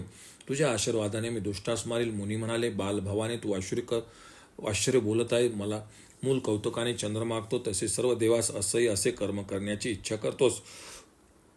ज्याच्या श्वासाने केवळ पर्वत पडतात, पायाच्या आघाताने त्रिभुवन कापते, त्याच्याशी तू युद्ध कसा करशील? कमलाच्या तंतूप्रमाणे तुझे शरीर नाजूक आहे. तू केवळ 9 वर्ष वयाचा आहेस. माझ्या अनुग्रहाने जर तू समर्थ होशील तर मी अभयदायक हात तुझे मस्तकी ठेवतो. तेव्हा गजाननाने हर्षाने मुनीस, आईस, दुर्गा व श्रीहरी शंकर यांना नमस्कार करून मुष्कावर बसून युद्धात चालला. अंकुश, परशु, पाश व कमल ही आयुधे 4 हातात घेतली. गर्जना करणार व तेजाने प्रलयाग्नीसारखा जळणारा गजानन एका क्षणात सिंदूर नगरास पोहोचला.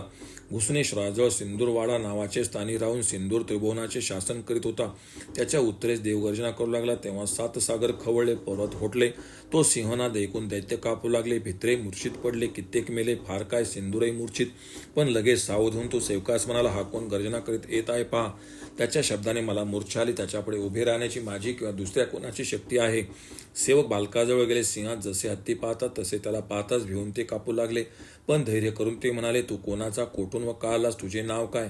विश्वसंहार करून सकणारा सिंदूर येते आहे. पण तुझे ते ओरडणे ऐकून तो व सर्व कापू लागले. तू 4-5 वर्षाचा बालक दिसतोस, पण बलवान सर्वांचा संहार करण्यास समोर दिसतोस. देव म्हणाला, मी शिवपुत्र पराशराचे घरी राहतो. दुष्टांचा संहार व भक्तांचे रक्षण करण्यास अनेक अवतार घेणारा ब्रह्मादी देवास अगोचर आहे. माझे नाव गजानन व मी येथे युद्धास आलो आहे. सिंदुरासुरास सांगा. दुर्जन राक्षसास मारले म्हणजे मी संतुष्ट होईल. ते ऐकून ते सिंदुराकडे गेले व म्हणाले, आम्ही त्याच्याकडे गेलो, पण त्याला पाहून कापू लागलो. त्यास विचारले, तो गजानन नावाचा शिवपुत्र दुष्टांचा नाश व साधूंचे रक्षणास अवतीर्ण झाला आहे. तो तुझ्याशी युद्ध करण्यास आला आहे. तो बालक वल्गना फार करतो. तू त्याला मार. तुझ्या श्वासाने तो दूर जाऊन पडेल. तुला पाहताच ब्रह्मदेव व शंकरे कापतात. मग या बालकाची काय गणना? दूताचे वचन ऐकून सिंदूर चिंतातूर झाला. त्याचे तोंड सुकले, डोळे रागाने लाल झाले. डोळ्यातून अग्नी टाकीत क्रोध हर्षाने तो म्हणाला, हे दूतो, तुमचे ऐकून मला आश्चर्य वाटते. सिंहाशी युद्ध करण्यास मशक कसे येईल? 4 वर्षाचे बालक माझ्याशी काय युद्ध करील? तुम्ही कसे भ्याला समजत नाही. मी रागावलं तर जग नाहीसे करील. मग याची काय कथा? असे बोलून गर्जना करून शस्त्रास्त्रे घेऊन तो निघाला. तेव्हा अमात्य राक्षसास नमस्कार करू लागले. सैन्य व अमात्य असता तू कशाला जातोस? आम्ही त्याला मारू. प्रसंगीच उपयोग होतो. ती वेळ आली आहे. आम्ही सर्व तुझ्याकरता प्राणदेव. आम्हास आज्ञा दे, म्हणजे तुझ्या बालरूपी शत्रूस मारू. सिंदूर म्हणाला, मीच जातो. माझा पराक्रम पहा. असे बोलून सिंदूर निघाला. क्षणात बालकाजवळ आला. सिंदूर युद्धात जातो. हा अध्याय संपला. ब्रह्मदेव म्हणाले, बालकास पाहून सिंदूर म्हणाला, बालकाशी युद्ध करण्याची मला लाज वाटते. तू घरी जावं, मातेची स्तनपी. माझ्या बाणांनी लगेच मरशील. अरे, मला पाहून ब्रह्मशंकर पळतात. तू जर मेलास तर शोकाने तुझे आईबाप मरतील. तू जा. माझ्या तळहाताच्या सपाटाने ब्रह्मांडाचे शेकडो तुकडे होतात. मला तोंड दाखवू नकोस. देव म्हणाला, अरे दुष्टा, सांगताना विचार केला नाहीस. माझी शक्ती व रूप तू पाहिले नाहीस. माझ्या रागाने देवनायक भ्रष्ट होतात. अनेक रूपी असा मी 3 भावांच्या योगे प्रत्येक युगात इच्छेने विश्वास रचतो, संहार करतो. दुष्टास मारून मी भूभार हरण करतो. प्राणी लहान का असेना, पराक्रमी असला तरी लघुभावास प्राप्त होत नाही. अग्नीची ठिणगी नगरात जाळते. तुला जिवंत राहायचे असेल तर मला नमस्कार करवत जा. शरण आलेल्यास मानी पुरुष मारत नाही. नसताच्या शस्त्रघाताने स्वर्गी जाशील. तो जगास पीडा दिली आहेस. तू मेल्यावर मी सुखाने परत जाईल. ब्रह्मदेवाच्या वरामुळे गर्व करू नकोस. विपरीत होईल. पूर्वी प्रभूने स्तंभात प्रगट होऊन हिरण्यकशिपूस योग्य काळाला तेव्हा रामाच्या आश्रयाने सुग्रीवाने वालीस मारले. तसेच कालयोगाने तुझी बुद्धी विपरीत झाली आहे. तू स्थूल आहेस, पण मला आता अति लहान भासतोस. यास्तव धैर्य उत्साहाने युद्ध कर. असे बोलून गजाननाने विराट रूप धरले. त्याचे मस्तक ब्रह्मांडाकडून वर व पाय पाताळास फोडून खाली गेले.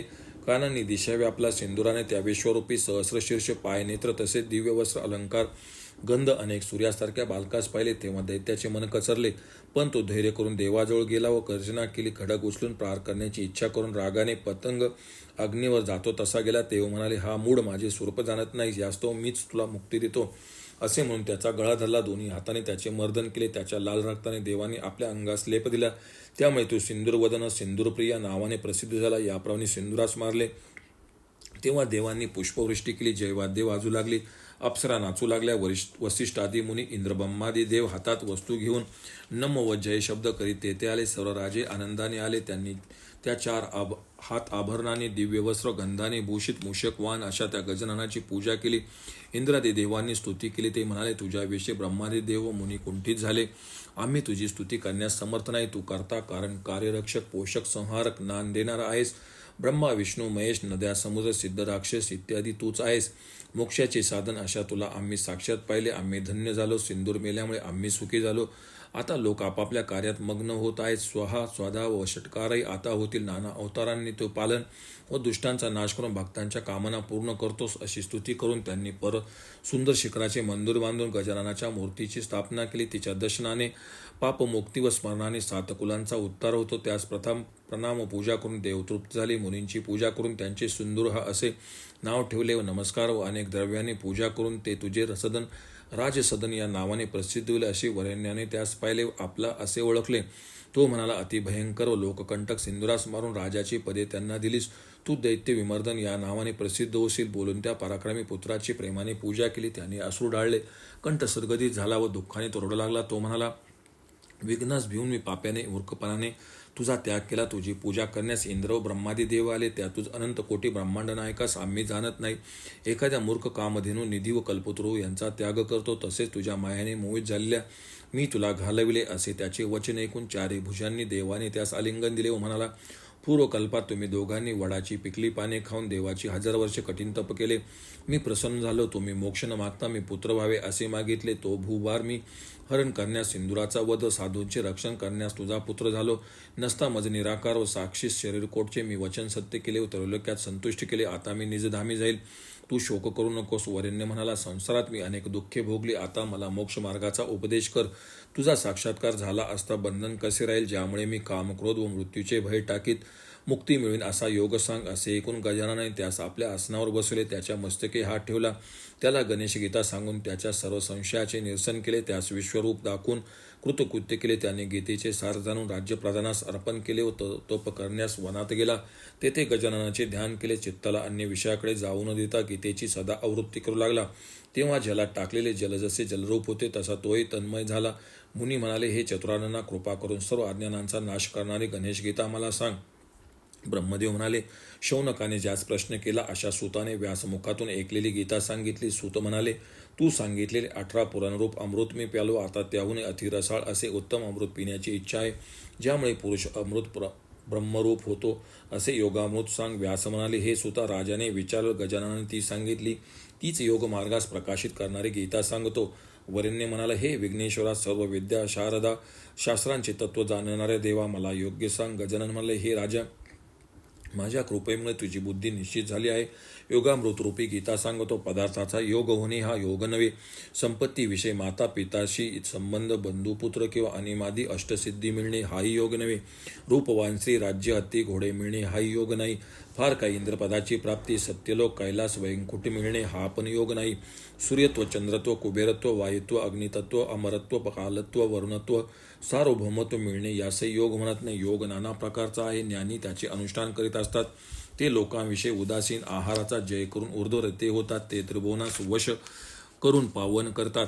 करुणेने अनेकास ते बोध करतात. ते जीवनमुक्त होऊन आनंद सरोवरात निमग्न होत डोळे पेटून ते हृदयात बसलेल्या परब्रह्मास पाहतात.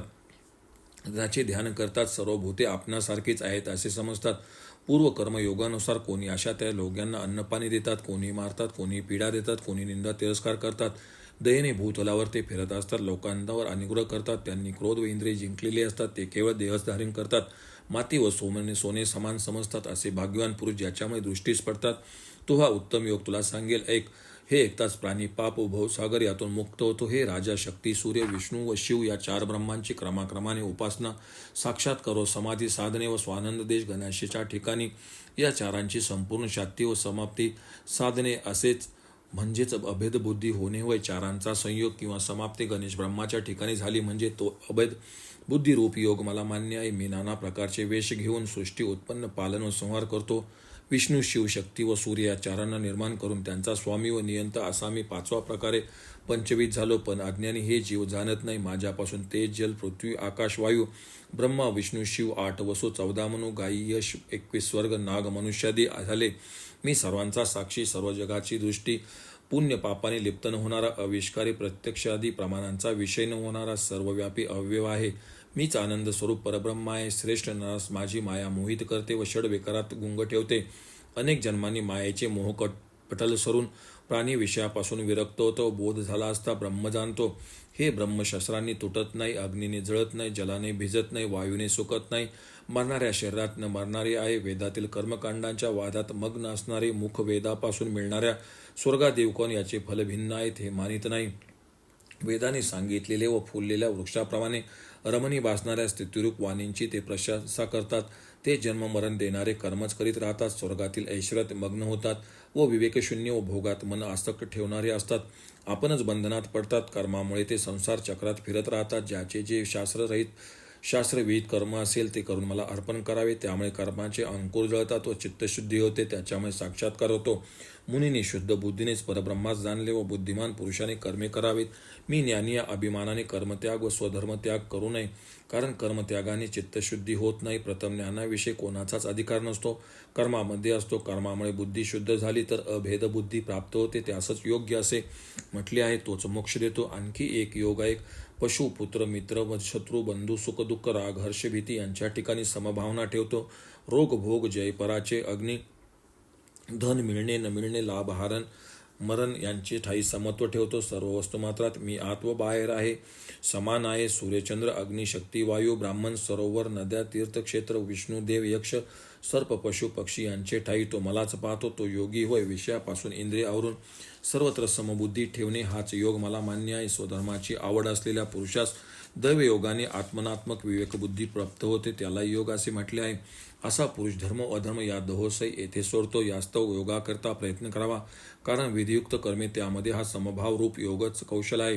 धर्म व धर्म दोघांचाही त्याग करून इंद्रिय जिंकलेला जन्मबंधनापासून मुक्त होऊन उत्तम स्वास्थानात जातो. जेव्हा अज्ञानरूपी मलाचे अतिक्रमण प्राणी करील तेव्हा सकाम दिव्य वाक्याविषयी तो विरक्त होईल. वैदिक वाक्याविषयी विक्षिप्त होऊन जो स्थिर बुद्धी व बुद्धी निश्चल होऊन राहील तेव्हाच या साम्यरूप योगाची प्राप्ती होईल. मानसिक संकल्प विफल सोडून आत्म्या संतुष्ट होतो, त्यास स्थितप्रज्ञ म्हणतात.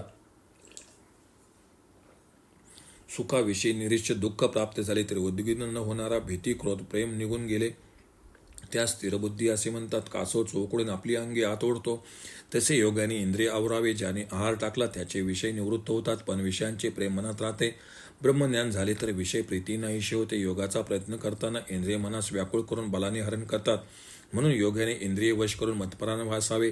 इंद्रियांचा संयम करणाराच कृतबुद्धी म्हणतात. विषयांच्या चिंतनामुळे त्याच्या ठिकाणी प्रीती जडते, त्यामुळे त्यांची इच्छा होते. ते न मिळाल्यास क्रोध, क्रोधामुळे अज्ञान, अज्ञानामुळे स्मृतिभ्रंश, स्मृतिभ्रंशामुळे बुद्धिनाश व बुद्धिनाशामुळे तो पुरुष नष्ट होतो. राग व द्वेष रहित होऊन इंद्रियासोबत करून वश करून जो विषय भोगतो तो संतुष्ट होतो. त्यामुळे त्रिविध दुःखाचा नाश होतो. मन प्रसन्न राहते.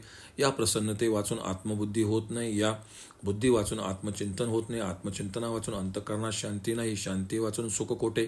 इंद्रियरूपी घोडे विषयांकडे जाऊ लागले की ज्याच्या इंद्रियाच्या मागे मन लागते ते इंद्रिय पाण्यातील नावेत जसा वायू तसे बुद्धीस नाहीसे करतो. संतोषरूपी स्थिती नसणे म्हणजेच रात्र. संतोषरूप स्थिती योग्यांची स्थिती. हा त्यांचा दिवस. जसे चोहोकडून पाणी समुद्रास येऊन मिळते तसे योग्यांमध्ये सर्व कामना येऊन मिळतात, पण तो शुद्ध होत नाही व शांती नसते. विषयाकडे धावणारे इंद्रियांना आवरले असता बुद्धी स्थिर होते. ममता, अहंकार व कामनांचा त्याग करून योगी ज्ञानात सदा निमग्न असतो, त्यामुळे तो मुक्ती मिळवतो. सांख्य सारार्थ योग नावाचा गणेश गीतेचा पहिला अध्याय संपला. वरेण्य म्हणाला, हे प्रभो, ज्ञान व कर्म या दोन निष्ठांपैकी कल्याणकारक कोणते ते सांग. गजानन म्हणाला, चराचराच्या स्थितीत मी तुझी सृष्टीच्या आरंभी दोन निष्ठा सांगितल्या. सांख्य व कर्म. कर्माचा आरंभ केल्यापासून पुरुष निष्क्रिय होऊ शकत नाही. आळसाने कर्मत्याग केला असता सिद्धी मिळत नाही. क्रिया केल्या वाचून एक क्षणही जात नाही. प्रकृतीचे गुण त्या स्वतंत्र करतात. जो मूर्ख कर्मठ इंद्रियाचे नियमन करतो पण मनानेच विषयचिंतन करतो तो ढोंगी असतो. पण जो इंद्रियाचे मनाने नियमन करून इंद्रियांचे योगे कर्माचा आरंभ करतो तो श्रेष्ठ होय. कर्म न करण्यापेक्षा निष्कामपणे केलेले कर्म श्रेष्ठ होय, कारण कर्मेने केल्यास शरीर चालणार नाही. कर्म ईश्वरार्पण न केल्यामुळे प्राणी बद्ध होतो. म्हणून कर्मे सतत मला अर्पण करावीत. माझे करता केलेली कर्मे बद्ध करीत नाहीत, कारण वासनायुक्त कर्मे प्राण्यास बद्ध करतात. यज्ञासह वारणास उत्पन्न करून मी पूर्वी त्यास म्हटले की या यज्ञाचे योग्योन्नती करा. हा यज्ञ कल्पवृक्षाप्रमाणे मनोरथ पूर्ण करतील. याच्यामुळे तुम्ही देवास संतुष्ट करा, म्हणजे ते तुम्हास संतुष्ट करतील. एकमेकास संतुष्ट केल्यामुळे तुम्ही ध्रुव पदा प्राप्त व्हाल. तृप्ती झालेल्या म्हणजे देव तुम्हास इष्टभोग देतील. त्यांनी दिलेले भोग त्यास न देता जो भोगतो तो चोर होय. पंचमहायज्ञ करून शिल्लक राहिलेले अन्न खातात ते पापापासून मुक्त होतात. जे आपलेच पोट भरण्याकरता स्वयंपाक करतात ते पापी आपलेच पाप खातात. अन्नापासून भूते, पर्जन्यापासून अन्न, यज्ञापासून पर्जन्य, कर्मामुळे यज्ञाची उत्पत्ती होते. वेदापासून कर्म, माझेपासून वेद, म्हणून सर्व यज्ञात मीच स्थित आहे हे जाण. हे संसाराचे महाचक्र विद्वानांनी असेच चालवावे, म्हणजे आनंदाची प्राप्ती होते. पण जो अधम पुरुष इंद्रियांशी क्रीडा करतो त्यास आनंद प्राप्त होत नाही. जो अंतरात्म्यात संतुष्ट होतो, आत्म्यात रममान होतो, त्याला कोणतेही प्रयोजन राहत नाही.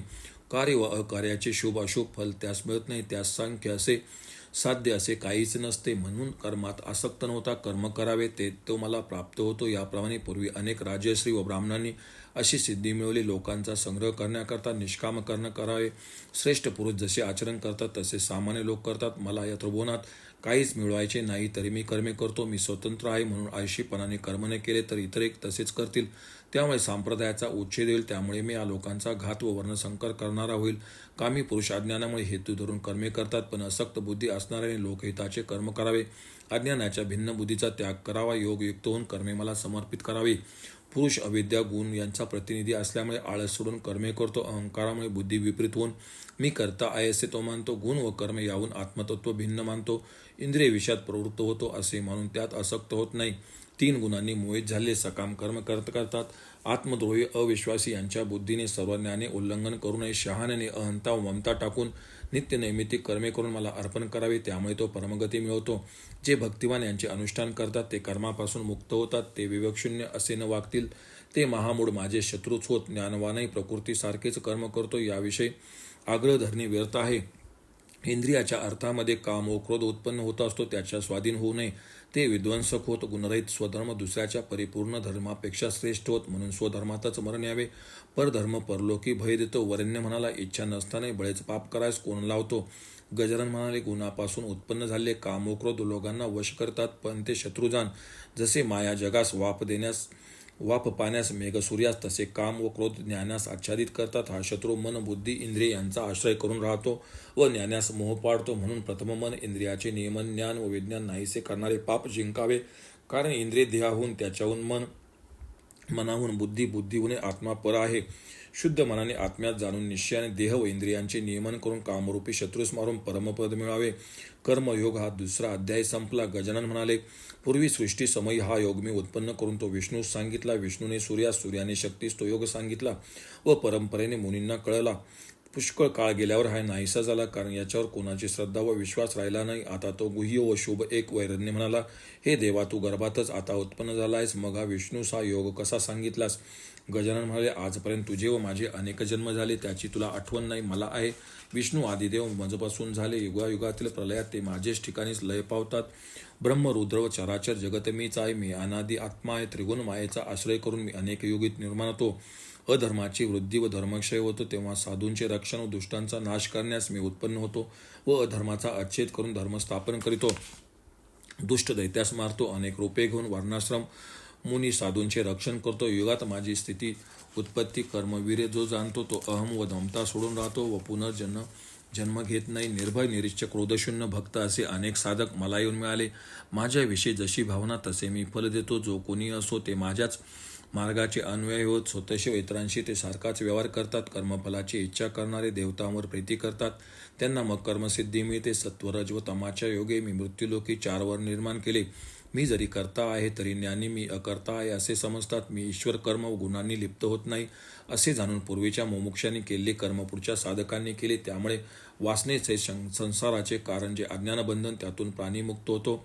अकर्म व कर्म सांगतो. याचा विचार करताना बुद्धिमान ऋषी मोहित होतात व मौन बसतात.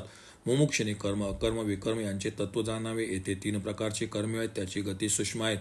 देहाकडून कर्म होते. आत्मा कर्मशून्य आहे, ते अकर्म आहे असे जाणणारा मुक्त व संपूर्ण कर्मे करणारा होय. कर्मांकुराच्या वियोगाने कर्मारंभ केला. ज्या तत्वाच्या योगेश कर्मे दग्ध करण्यास ज्ञानी म्हणतात.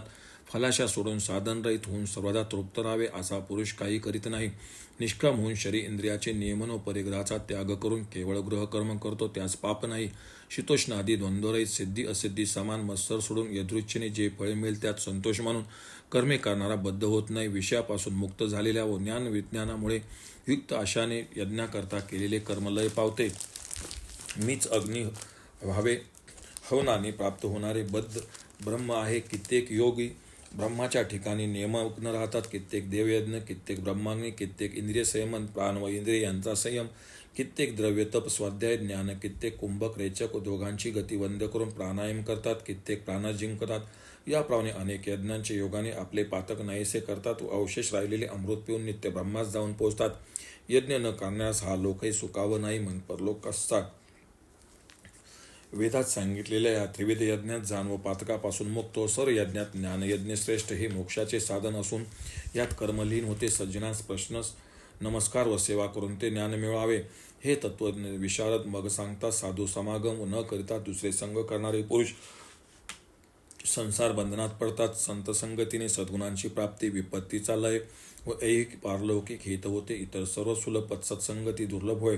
ज्ञानी सर्व भूतास आत्म्याच पाहतो अशी दृष्टी ठेवल्यास पापीही बंधमुक्त होतो. जसा अग्नी सर्वांस भस्म करतो तसा ज्ञानाग्नी नाना प्रकारच्या कर्माशनात जाळतो. जगातील कोणतीही वस्तू या ज्ञानाची बरोबरी करू शकत नाही. योगी योगाच्या अभ्यासाने दीर्घकाळाने अंतःकरणातच आत्मदर्शन करताच इंद्रिय निग्रह व भक्तिमान पुरुषास ज्ञान होते. ते झाले असता थोड्याच काळात मुक्ती होते. भक्ती व श्रद्धा राहीत संशय त्यास ज्ञान व दुःख नाही, सुखही नाही, इयलोकही नाही व परलोकही नाही. ज्ञानाच्या योगाने संशय नाहीसे होऊन कर्म अस्त पावतात, त्यास कर्मे बंध करत नाहीत. म्हणून हे वरण्या ज्ञानोर्पी खड्गाचे प्रहार करून अज्ञान व संशय नाहीसे करून योगयुक्त व्हावे. ब्रह्मार्पण योग नावाचा 3रा अध्याय संपला. वरण्य म्हणाला, कर्माचा त्याग व कर्मयोग दोहोपैकी श्रेयस्कर एक सांग. गजानन म्हणाला, ही दोन्ही मोक्षाची साधने आहेत. त्याते कर्मत्यागापेक्षा कर्मयोग श्रेष्ठ. जो शीतोष्णादी द्वंद्व सहन करतो, द्वेष करीत नाहीत व निरीच्छ आहे तो नित्य संन्यासी बंधनातून तत्काल मुक्त होतो. कर्मत्याग व कर्मयोग यांची भिन्न फले आहेत असे अज्ञानी मूर्ख समजतात. शहाण्याने एकाचे अनुष्ठान करावे, कारण जे फल संन्यासाचे तेच योगाचे. कर्मसंग्रह हाच योग हे जाणतो, तोच यथार्थ जाणतो. केवळ कर्मत्याग हा संन्यास नव्हे. निरीच्छपणाने कर्म करणारा योगीच ब्रह्म होतो. जो निर्मल आहे, ज्याचे चित्त शरीर इंद्रिय स्वाधीन आहे, जो योग तत्पर व आपल्या आत्म्या सर्व भूतात पाहतो, तो कर्मे करूने कर्मापासून लिप्त होत नाही. तो मी करतो असे म्हणत नाही. एकादश इंद्रिय एकादश कर्म करतात असे मानतो. कर्म ब्रह्मार्पण केले असता प्रतिबिंबाचे योगे खरा सूर्य दोषी होत नाही. जसा पुण्यपापाने तो लिप्त होत नाही. चित्तशुद्धी करता योगी कायिक वाचिक मानसिक बौद्धिक कर्मफलेशा सोडून करतात. योगहीन फलाच्या इच्छेने कर्मत्याग करून सुखी असावे. नगर व खेडे समान मानावे. जी क्रिया कर्तव्य होते ते मी शक्ती नव्हे. मी व्यापक आहे, कोणाच्याही पुण्यपापास स्पर्श करीत नाही. ज्ञान नसलेलेच मोहित होतात. आत्मविद्याशे अज्ञान शुद्ध चित्तामय नाहीसे झाले की ते ज्ञान सूर्याप्रमाणे प्रगट होते. माझ्या ठिकाणी निष्ठा बुद्धी चित्त ठेवून तत्पर राहून ज्यांनी विज्ञानाच्या योगे पापनाश केला ते पुन्हा जन्म घेत नाही. ज्ञान विज्ञान संपन्न ब्राह्मण गाय हत्ती चांडाळ कुत्रा यांची ठाई ज्ञानी सारखी दृष्टी ठेवतात. त्यामुळे जग व स्वर्ग यांचे स्वाधीन राहतात.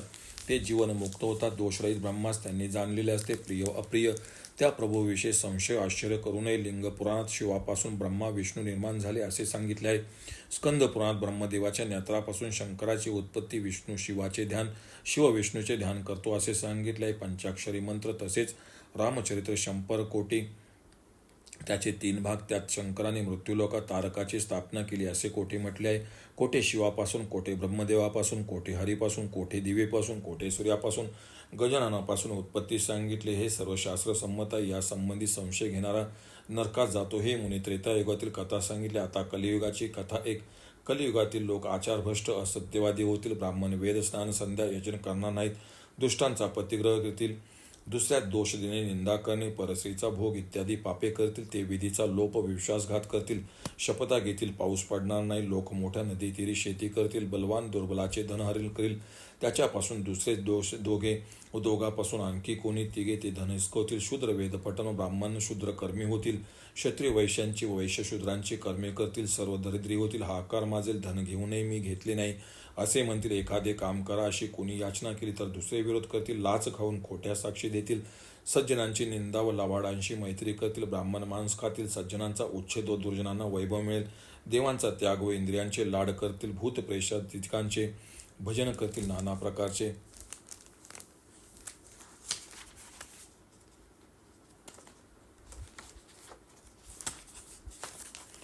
प्रकारांचे वेश घेऊन ब्राह्मण पोट भरतील. क्षत्रिय अनुचित भिक्षा व अशी व्रते व नियम पाळणार नाहीत. वर्ण संकर होईल. पतिव्रता भ्रष्ट होतील. परद्रव्याचा अपार निर्दय कुमार्गी सत्याचा त्याग करून लोक म्लेच्छासारखे होतील, पीक कमी व झाडे रसहीन होतील, 5व्या किंवा 6व्या वर्षी कन्या प्रसूत होतील, 16 वर्षे सर्वात अधिक आयुष्य असेल, देवांची स्थाने व तीर्थे गुप्त होतील, असे पाप वाढेल, धर्म केवळ द्रवरूप होईल, देव उपाश्रयातील स्वाहा स्वधिकांनी रहित व भयभीत झालेले ते गजानन शरण जातील व त्यांची स्तुती नमस्कार व प्रार्थना करतील. तेव्हा गजानन शिवोपकर्ण धूम्रवर्ण या नावाने प्रसिद्ध देऊन निळ्या घोड्यावर बसून हातात खडक घेऊन प्रगट होईल, नाना प्रकारची सेना निर्माण करील, शस्त्रसामुग्री व तेजाने तो म्लेच्छ मारील, तसेच म्लेच्छ नसतानाही म्लेच्छरूप झालेला नाही मारील. डोंगरातील वनातील पदार्थ गुप्तपणे खात असलेल्या ब्राह्मणास आणून त्यांची पूजा करून त्यास भूमी अर्पण करील. सज्जनांना सत्कर्मचरणी करून कृतयोग धर्ममय करून तो धूम्रवर्ण गुप्त होईल. हे व्यासा, याप्रमाणे विघ्नेशाची 4 युगातील नावे, रूपे व कर्मे सांगितली. त्याच्या ऐकण्यानेच प्राणी मुक्त होतात. त्याची आणखी विलक्षण रूपे सांगण्याची माझी शक्ती नाही. वेदही कुंठित होतात. मग मी इतरांची व माझी काय कथा, तू अनुष्ठानात जा, मी आपला व्यवसाय करतो. भृगू म्हणाले, हे सोमकांता, ब्रह्मदेवाच्या मुखातून पापनाशक कथा ऐकून संतुष्ट झालेला व्यास म्हणाला, हे अद्भुत आख्यान ऐकून तृप्ती होत नाही. मी धन्य आहे. गणेश चरित्राच्या कथा सांगून तू माझे संशय नाहीसे केलेस. पण मी किती अमृत प्याले तरी तृप्ती होत नाही. तसे ते ऐकताना माझे मन तृप्त होत नाही. हे ऐकण्यामुळे अनेक जन्माचे पाप नाहीसे होते व मनोरथ पूर्ण होतात. पूर्वपुण्यामुळेच ते ऐकायस मिळते. सर्व सिद्धी देणारे हे पुराण दुर्जनास ऐकू नये.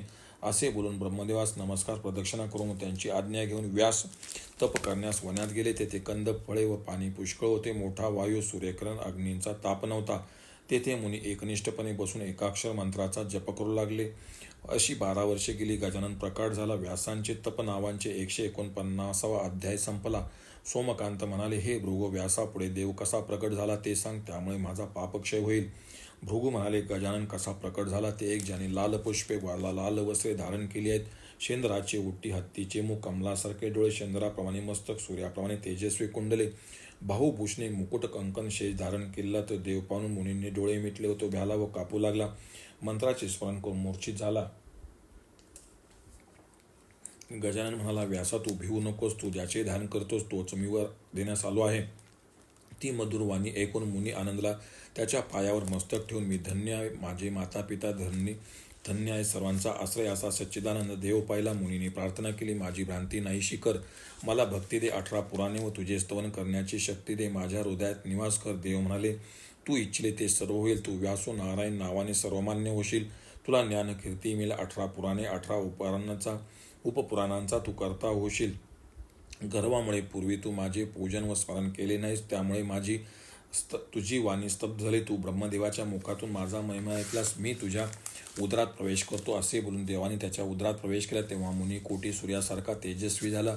त्याने गजाननाची मूर्ती करून मंदिरात स्थापिली व तिची पूजा करू लागला. ते पवित्र सिद्धी क्षेत्र अनुष्ठान करणाऱ्यास सिद्धी देते. ब्रह्मदेवाने मुखाने ऐकलेले ते गणेश पुराण त्याने वैशंपायनास व तेव्हापासून ते भूलोकी प्रसिद्ध झाले. मी तुला आज जे सांगितले त्रिभुवनात याच्यासारखे पवित्र आनंददायक काही नाही. हे सोमकांता, दुष्टासे सांगू नकोस. नम्र भक्तांना सांग. मी याचा निरंतर जप व स्मरण करतो. तुझी मला दया आली म्हणून मी तुला सांगितले. तूही सदा गजाननाचे ध्यानात व जपात तत्पर राहा. सूत म्हणाले, मुनीकडून नित्यकथा ऐकून सोमकांत राजा त्याचे पुण्य दररोज सुकलेल्या आंब्याच्या मुळाशी पाणी सोडून समर्पण करीत असे. 1 वर्ष झाले तेव्हा तो आम्रवृक्ष पाने, फळे, फुले यांनी शोभू लागला. पुराण श्रवणाच्या पुण्याईमुळे सोमकांत कुष्ठरोगाने होणारी पीडा सोडून तेजस्वी व शतरहित झाला. अंगाची दुर्गंधी नाहीशी झाली. त्याचे शरीर सुगंधयुक्त झाले. दशदेशात पसरणाऱ्या सुवासामुळे तो खेदरहित झाला. देह दिव्य कांती सूर्यासारखी व तेजकोटी सूर्यासारखे झाले. अशा त्या राजास पाहून लोक विस्मित झाले. दोषहरण करणाऱ्या गणेश पुराणाच्या महात्म्याने हा गलत कुष्ठरोगी राजा कसा झाला असे म्हणू लागले. भृगू म्हणाला, हे राजा, पुराण श्रवणाना तुला सिद्धी मिळाली. आता तू पुत्र व प्रजेकडे जा. 1 वर्षभर उत्कंठित होऊन राहिलेल्या त्यास पाहून तुला हर्ष वाटेल. ते ऐकून तो मुनीच्या पायावर पडला. आनंद सागरात मग्न झालेला तो भृगूस म्हणाला, हे मुनी, तुझ्या तपाचा महिमा अद्भुत आहे. पुराणाचा महिमा अनुभवला, त्यामुळे मी पतित गलत कुष्ठरोगी असून दिव्यदेही झालो. हा देह निर्माण करणारा माझी माता पिता हे मुनी तूच आहेस. हा सुकलेला आम्रवृक्ष फल पुष्पयुक्त झाला म्हणून मी तुझा त्याग करू इच्छित नाही. पुत्र व लोकांमुळे माझे काय होणार हे ऐकून भृगू म्हणाले, तुझ्या पूर्वपुण्यामुळे तुला हे पुराण माझ्या मुखातून ऐकवास मिळाले. त्यायोगे तुझा पापनाश झाला. त्या या गणेशाचा पुराणाचा महिमा कोण वर्णन करणार. हे राजा, मला विसरू नकोस. तू आपल्या नगरात जा. असे ते बोलत आहेत. तो अद्भुत व कोटी सूर्यासारखे तेजस्वी विमान दोघांनी पाहिले. भृगू म्हणाला, हे राजा, तुझ्याकरता हे अद्भुत विमान आले. त्यास बसून गणेशाजवळ जा. मुनींना अनुष्ठानानेही प्राप्त होत नाही. ते गणेश पुराण ऐकल्याने गणेशापासून मिळाले. असे ते बोलत आहेत. तोच एका क्षणात ते विमान आले. 4 हात असलेल्या मुकुट, बाहुभूषणे, दिव्य चंदन वस्त्रे, पद्मे, परशु इत्यादींच्या योगे तेजस्वी दिसणारे विनायकाचे गण, तसेच नाचणाऱ्या किन्नर कन्या, मृदुंग टाळ हातात बसलेले गाणारे किन्नर त्या विमानात पाहून राजा म्हणाला, हे मुनी, मी आजपर्यंत विमानाच्या वार्ता ऐकल्या होत्या, पण हे ब्राह्मणा, तुझे तपसामर्थ्य व वीर्य बलाने विमान पाहिले. आजपर्यंत अनेकांच्या तोंडून अनेक प्रकारचा महिमा ऐकत होतो, पण तुझ्या तोंडून पुराण श्रवण केल्यामुळे आज तोही माझ्या अनुभवास आला. असे राजा बोलत आहे. तोच सर्वदूत विमानातून उतरून व नमस्कार करून सोमकांत राजास म्हणाले, पुराण श्रवणाने आत्मा शुद्ध झाल्या राजा. तुझ्या पुण्यामुळे गजाननाने तुझे स्मरण केले. आम्ही दूत त्याच्या आज्ञेनेच पुण्यकारक कीर्ती असणाऱ्या तुला नेण्याकरता विमानासह आलो आहे. तू उत्तम लोकात चल. त्याच्या दर्शनामुळे जन्ममरणातून मुक्त झालेला व त्याची सन्निधी पावलेला तुला त्याच्या कृपेने अक्षय सुख मिळेल. दूत वाक्य ऐकून तो जणू देहातीत झाला. अंगरोमांचित झाले. सद्गत वाणीने तो म्हणाला, दूत हो, चराचरास निर्माण करणारा, गुणांचा शोभ करणारा, विश्वयोनी निर्गुण दीननाथ, अशा त्या देवाने माझे स्मरण केले का? ज्यास ब्रह्मादी सनकादी ध्यान करूनही जाणत नाही, त्या मायावी नानारूपी अवतारी अनंत गुणपूर्ण अशा देवाने मला विमान पाठवले. आश्चर्यकारक असे माझे स्मरण त्याने कशामुळे केले? असे बोलून भृगूस नमस्कार करून राजा म्हणाला, तुमची आज्ञा व देवाच्या कृपेने मी विमानात बसून मी दूतांसह जातो. मला विसरू नका. सूत म्हणाले, हे ऐकून अतिविवल झालेला, रोमांच व आनंदाश्रूंनी व्याकुळ झालेला भृगू राजाच्या गळ्यात मिठी घालून लागला. हे राजा, मी अभागी ब्राह्मण आहे. तुला महाफळ प्राप्त झाले, म्हणून गुणेशाजवळ गेल्यावर मला विसरू नको. असे बोलून ते एकमेकांचा हात धरून बाहेर आले. विमानास व मुनीस नमस्कार करून राजा संतुष्ट होऊन दूताच्या सांगण्यावरून त्वरेने विमानात बसला. दोघे प्रधान व सुधर्माई विमानात बसले. वाद्यघोषाने दिगंतर व्यापलेले पाहून, विमानाची शोभा पाहून सोमकांत आनंदला. जन्मांतरीय पुण्याने याची प्राप्ती झाली असे तो मानू लागला. पुढे भृगू पाहताच असताच विमान अंतरिक्षात जाऊ लागले. मानव देहानेच उत्तम पदास पावलेला असे पाहून त्यास मोठे आश्चर्य वाटले. नंतर दूतास नमस्कार करून तो आपल्या आश्रमात गेला. सूत म्हणाले, वर गेल्यावर राजाने देवपूर हे आपले नगर पाहिले. तेथील गोपुरे, मोठमोठे वाडे यांची सुवर्णमय शोभा पाहून तो आनंदला. रम्य सभा पाहून सुधर्मेमुळे, प्रेमामुळे पुत्राचे स्मरण केले. सद्गत वाणीने ती म्हणाले, हेमकंठ पुत्र, आज 1 वर्ष झाले आम्हा माता पित्यांची वाट पाहत बसला असेल. हे स्वामी कृपासागरा, त्यास दर्शन देणे उचित होय. हे पत्नीचे वाक्य येऊन राजा शोक करू लागला. माझा हेमकंठ पुत्र जिवंत असेल की मेला हे कोणास ठाऊक. मी 1 वर्षांचे दर्शन देईल असे त्यास सांगितले. आता त्या खोटेपणाने मी कुठे जाईल? मी त्याला सांगितले नसते तरी बरे झाले असते. आता तेथे जाण्यास किंवा हे परमपद सोडण्यास मी समर्थ नाही. पण आमची ही विरुद्ध इच्छा कशी पूर्ण होणार? ऐसे म्हणून रडू लागला. तेव्हा दोघांचे दुःख पाहून दूत राजास म्हणाले, तुमचे दुःख ऐकून आम्हास दया आली आहे. आम्ही क्षणभर विमान उतरवतो. त्यास पाहून तुम्ही लवकर परत या, कारण तुमचे समाधान झाले तर आम्हास फार आनंद होईल. नंतर देवपुराच्या उत्तरेस दूतांनी विमान उतरवले. गणेश पुराणाच्या श्रवणामुळे प्राप्त झालेले ते विमाने नगरास तेजाने व्याप्त वाद्यघोषाने नादित केले. राजा व गणांस नमस्कार करून तो वृत्तांत हेमकंठास सांगण्याकरता सुबल व ज्ञानगम्य नेले. त्याने एका क्षणात हेमकंठास पाहिले. तो भद्रासनावर बसलेला, बलाढ्य सज्ज झालेला, वीरांनी वेढलेला, अमात्य व नागरिकांसह नृत्य पाहत होता. ज्ञानगम्य व सुबल अमात्यास पाहून अमात्यासह हेमकंठ व सर्व वीर उभे राहिले. गडबडीने त्यास आलिंगन देण्यास आले. त्यांचे आलिंगन झाले असता राजपुत्र हर्षाने पुढे गेला. अंगावर रोमांच असले तो म्हणाला, प्रधानजी, माझे माता पिता कुशल आहेत की नाही? त्यांना सोडून तुम्ही एकटे कसे आलात? असे बोलून त्यास आसनावर बसवले. त्यास वस्त्र, चंदन, भूषणे, फळे, ताबूल सोने यांच्या योगे पूजन केले व तो म्हणाला, त्यांच्या वाचून माझे प्राण केवळ कंठाचा आश्रय करून आहेत. मला रात्रंदिवस त्यांचे ध्यान लागले. माझ्या मनात दुसरे काहीच येत नाही. पूर्वी माझा पिता मी तुला पुन्हा एकदा दर्शन दिले असे म्हणाला होता. तो त्याचे वचन असत्य कसे करेल? तेव्हा ते म्हणाले, राजा, तू चिंता करू नकोस. तुझे माता पिता कुशल आहे. त्यांचा पुण्यप्रभा या त्रिभुवनात कोण जाणार आहे? तुझी आज्ञा घेऊन आम्ही दोघे येथून आलो. तुझ्या पित्यास मालमता इत्यादी पुष्कळ विकार झाले. पायातून रक्तस्राव, भूक लागली, कंदमुळे, फळे यांनी त्यांची तृप्ती झाली नाही. हे राजा, तुझ्या आईची तशी स्थिती झाली, पण ती दृढ निश्चयाने एक पाऊले ढळली नाही. पुष्कळ वेळ भटकल्यावर त्यांनी एक सरोवर पाहिले. ते झाडे व वेलींनी थंड होते. तेथे राजा निसला. समराने थकलेली सुधर्मा त्यांची पादसेवा करू लागली. आम्ही दोघे कंदमुळे आणण्यास गेलो. तोच तेथे च्यवनमुनी पाणी नेण्यास आले. त्याचा मनोरथ समजून तो आश्रमात गेला. त्यानंतर पुष्कळ फळे व मुळे घेऊन आम्ही आलो. आम्ही सर्व त्याच्या आश्रमी गेलो. मुनीने आमचा सत्कार केला. षड्रास्याचे भोजन घातले. आम्हास विश्रांती मिळाली. नंतर राजा भृगू त्यांच्यात कथा सुरू झाली. राजाने आपली हकीकत भृगूस सांगितली. ध्यान बलाने मुनीने त्याचा पूर्वजन्म पाप त्यास सांगितले. दयेने त्याच्या शांतीचाही उपाय सांगितला. राजाचे पाप ऐकत असता हे राजा आम्हास फार भीती वाटली. राजाच्या मनात संशय आला. तोच त्याच्या देहातून पांढरे पक्षी बाहेर पडले. त्यांनी त्या राजास खाण्यास सुरुवात केली. त्याच्या चोचीच्या प्रहाराने राजा विवल झाला. रक्षण कर, रक्षण कर अशी करुणेने मुनींची प्रार्थना केली. तेव्हा त्याच्या पाहण्यानेच पक्षी क्षणात नाहीसे झाले. नंतर राजा हात जोडून मुनींच्या समोर उभा राहिला. राजाचे महत्पाप जाणून त्या कृपासागराने 1 वर्ष राजास भक्तीने गणेश पुराण ऐकविले. पण त्यापूर्वी 108 देवनावांनी राजाचा अभिषेक केला. तपाच्या सामर्थ्याने त्याच्या अंगातून घोर पुरुषास बाहेर काढले. त्याचे केस अंतरिक्षास पोहोचत होते. जीभ तोंडाबाहेर लोंबत होती. तो पापपुरुष भुकेने फार व्याकुळ झाला होता. तो भृगूस अन्न मागू लागला. भृगू म्हणाला, तू समोरच्या सुकलेल्या आंब्याच्या झाडास खा. त्याने स्पर्श करता ते झाड भस्म झाले. तो मुनी त्यास तू भस्मच खा असे म्हणाला. नंतर मुनी राजास म्हणाला, हे राजा, हे झाड पूर्वीसारखे होई तोपर्यंत तू पुराण श्रवणाचे पुण्य नित्य भस्मावर अर्पण करीत जा. तूही दिव्य देहाचा होशील. तो राजा स्नान करून कथा ऐकून तसेच करू लागला. भक्तीने तो भस्मावर पुण्य सोडित असे. 1 वर्षाने गणेश पुराण संपले. तेव्हा तो वृक्ष पूर्वीप्रमाणेच फळे व फुलांनी युक्त झाला. राजाही दिव्यकांतीचा व चंद्र सूर्यासारखा झाला. तो मुनीची स्तुती करत असता नृत्य गायन वाद्यघोषाने नादित झालेले गणेशदूत असलेले विमान आश्रमाजवळ आले. हे नाथ, आम्ही त्याची शोभा पाहणारे आमचे डोळे सफल झाले. तुझ्या पित्याच्या अतिपुण्यामुळे देवाच्या आज्ञेने दूतांनी राजास विमानात बसवले. त्याच्या डोळ्याच्या इशाऱ्याने आम्ही वसुधर्मा मुनींची आज्ञा घेऊन विमानात बसलो. आम्ही विमानातून जाऊ लागलो. तो आम्हास हे देवपूर दिसले.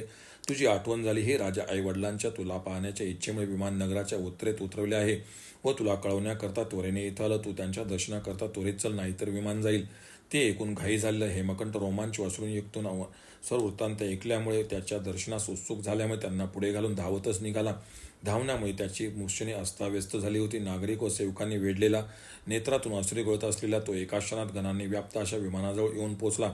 सूत म्हणाले, त्याचे 4 प्रधान सोमकांता पुढे गेले. प्रेमाने सर्वांस नमस्कार करून म्हणाले, हे राजा, देवांनी वेढलेल्या इंद्राप्रमाणे सर्व वीर व नागरिकांनी वेढलेल्या हर्ष व शोकांनी युक्त असा जो हेमकंठ आलाय, त्याने हे विमान पाहिले असे ते प्रधान कळवित आहे. तोच आबाल स्त्रिया सेवकांसह तोही आला. विमानाची शोभा पाहून सर्व आनंदले. त्यात बसलेल्या सोमकांतास पाहून त्यांनी नमस्कार केला. गणेश दूत तेजस्वी पत्नीने तो युक्त होता. तो विमानातून उतरला व पुत्रास आलिंगन दिले.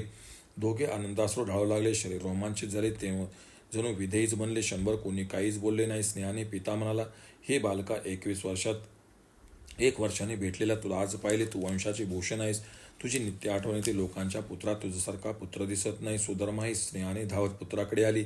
आनंदाने त्यास आलिंगन दिले. दोघांच्याही डोळ्यातून अश्रू वाहू लागले. माता म्हणाली, ही बालका, पुष्कळ दिवसांनी दिसलास. तुझ्याकरता चित्त उत्कंठित होते. मला सुख वाटले नाही, पण आता तुझे मुख पाहून आनंद वाटतो. तुझ्या वियोगामुळे माझा देह अतिकृश झाला. नंतर मुख्य नागरिकांनी आलिंगन दिले. काहींनी प्रदक्षिणा घातल्या, काहींनी पायात स्पर्श केला, काही केवळ दर्शन घेऊनच नगरात परतले. राजा सर्वांस म्हणाला, भृगूने पापनाशन करणारे गणेशाचे पुराण मज करून ऐकले. त्यामुळे मी पापशून्य दिव्यदेही झालो. विमानात बसलो. आज तुमचे दर्शन झाले. आता मी पुन्हा विमानात बसून जाईल. गणेशाने भूलोकी विमान पाठवले. हे पुत्रा, मी राज्य व संपत्तीचा यथेच्छ भोग घेतला आहे. मी भृगू कृपेने परधर्मी जाईल. अशी सोमकांताची वाणी ऐकून सर्व मोठ्याने रडू लागले. काही भूमीवर पडले. कृपासागर सोमकांतास ज्ञातीतील मुख्य म्हणाले, हे राजा, आम्हा वाचून तू परधामास कसा जात आहे? आम्ही प्राणत्याग करून तुझबर येतो. आमची हत्या तुझ्या मस्तके बसल्या. आम्ही गणेशास पाहू असे आमचे काही पुण्य नाही. तुझ देवांच्या कृपेने आम्ही उत्तम गतीत जाऊ. संसारात सुख नाही, आयुष्याचा क्षय मात्र होत असतो. त्या परमस्थानाची प्राप्ती होईल असे आमचे साधने नाही.